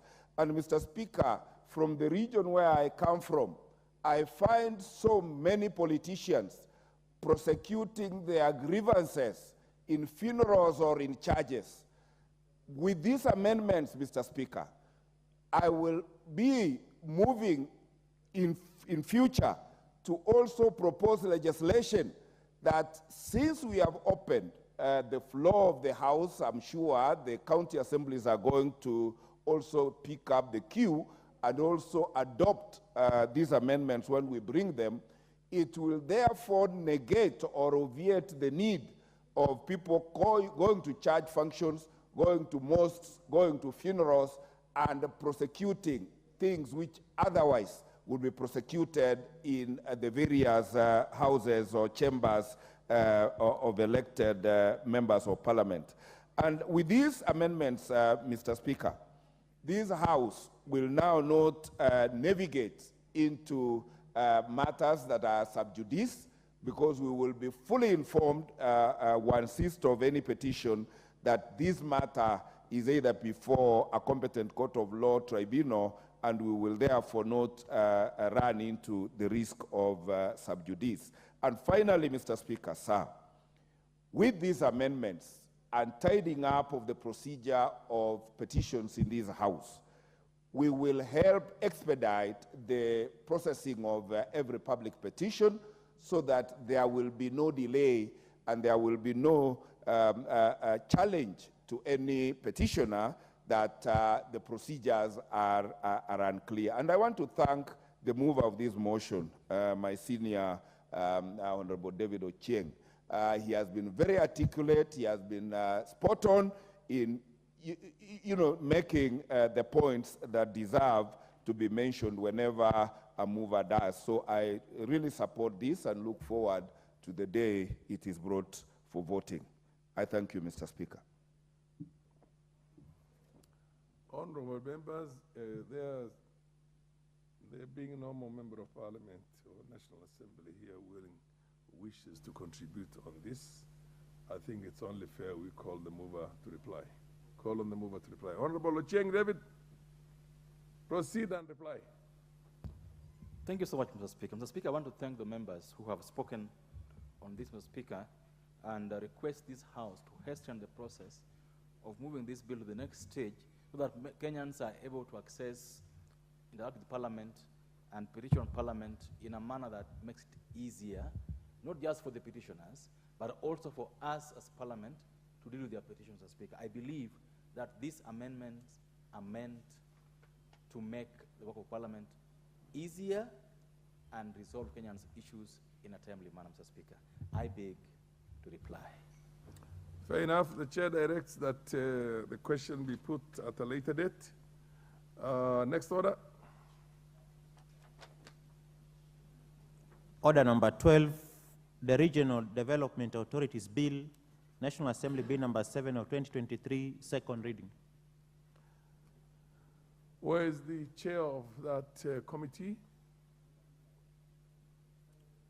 The chair is not in. The chair, okay, under the circumstances, I'll defer this order number 12 to another date. Next order.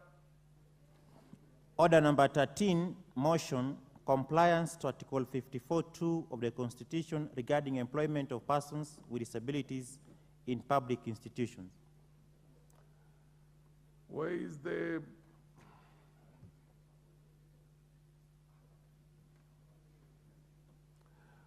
chair of the committee? Chair of the committee, chairperson of Committee on National Cohesion and Equal Opportunity? Not in the House? Under the circumstances, I will defer this one, also this order number 13 to another date. Next order. Order number 14, motion, report of the Auditor General on financial statements of selected state corporations. The chairperson of the Public Investments Committee on Commercial Affairs and Energy. The chairperson is not in the chambers. Under the circumstances, I direct that this order number 14 be deferred to another date. Honorable members, we have exhausted the business on the order paper for the day. Under the circumstances, it's only fair that we adjourn the House.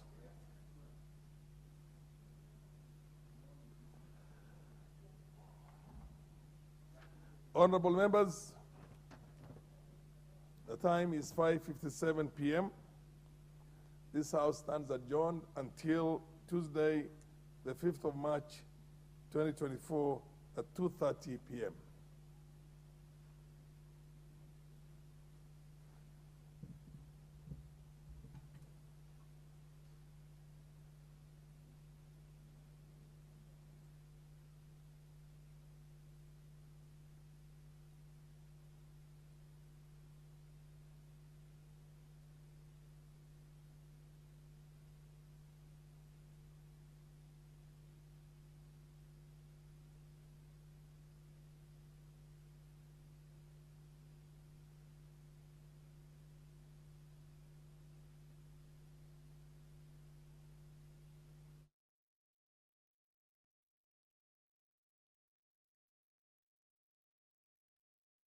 That the businesses that came after the petitions to Parliament Procedure Amendment Bill, National Assembly Bill number 51 of 2022.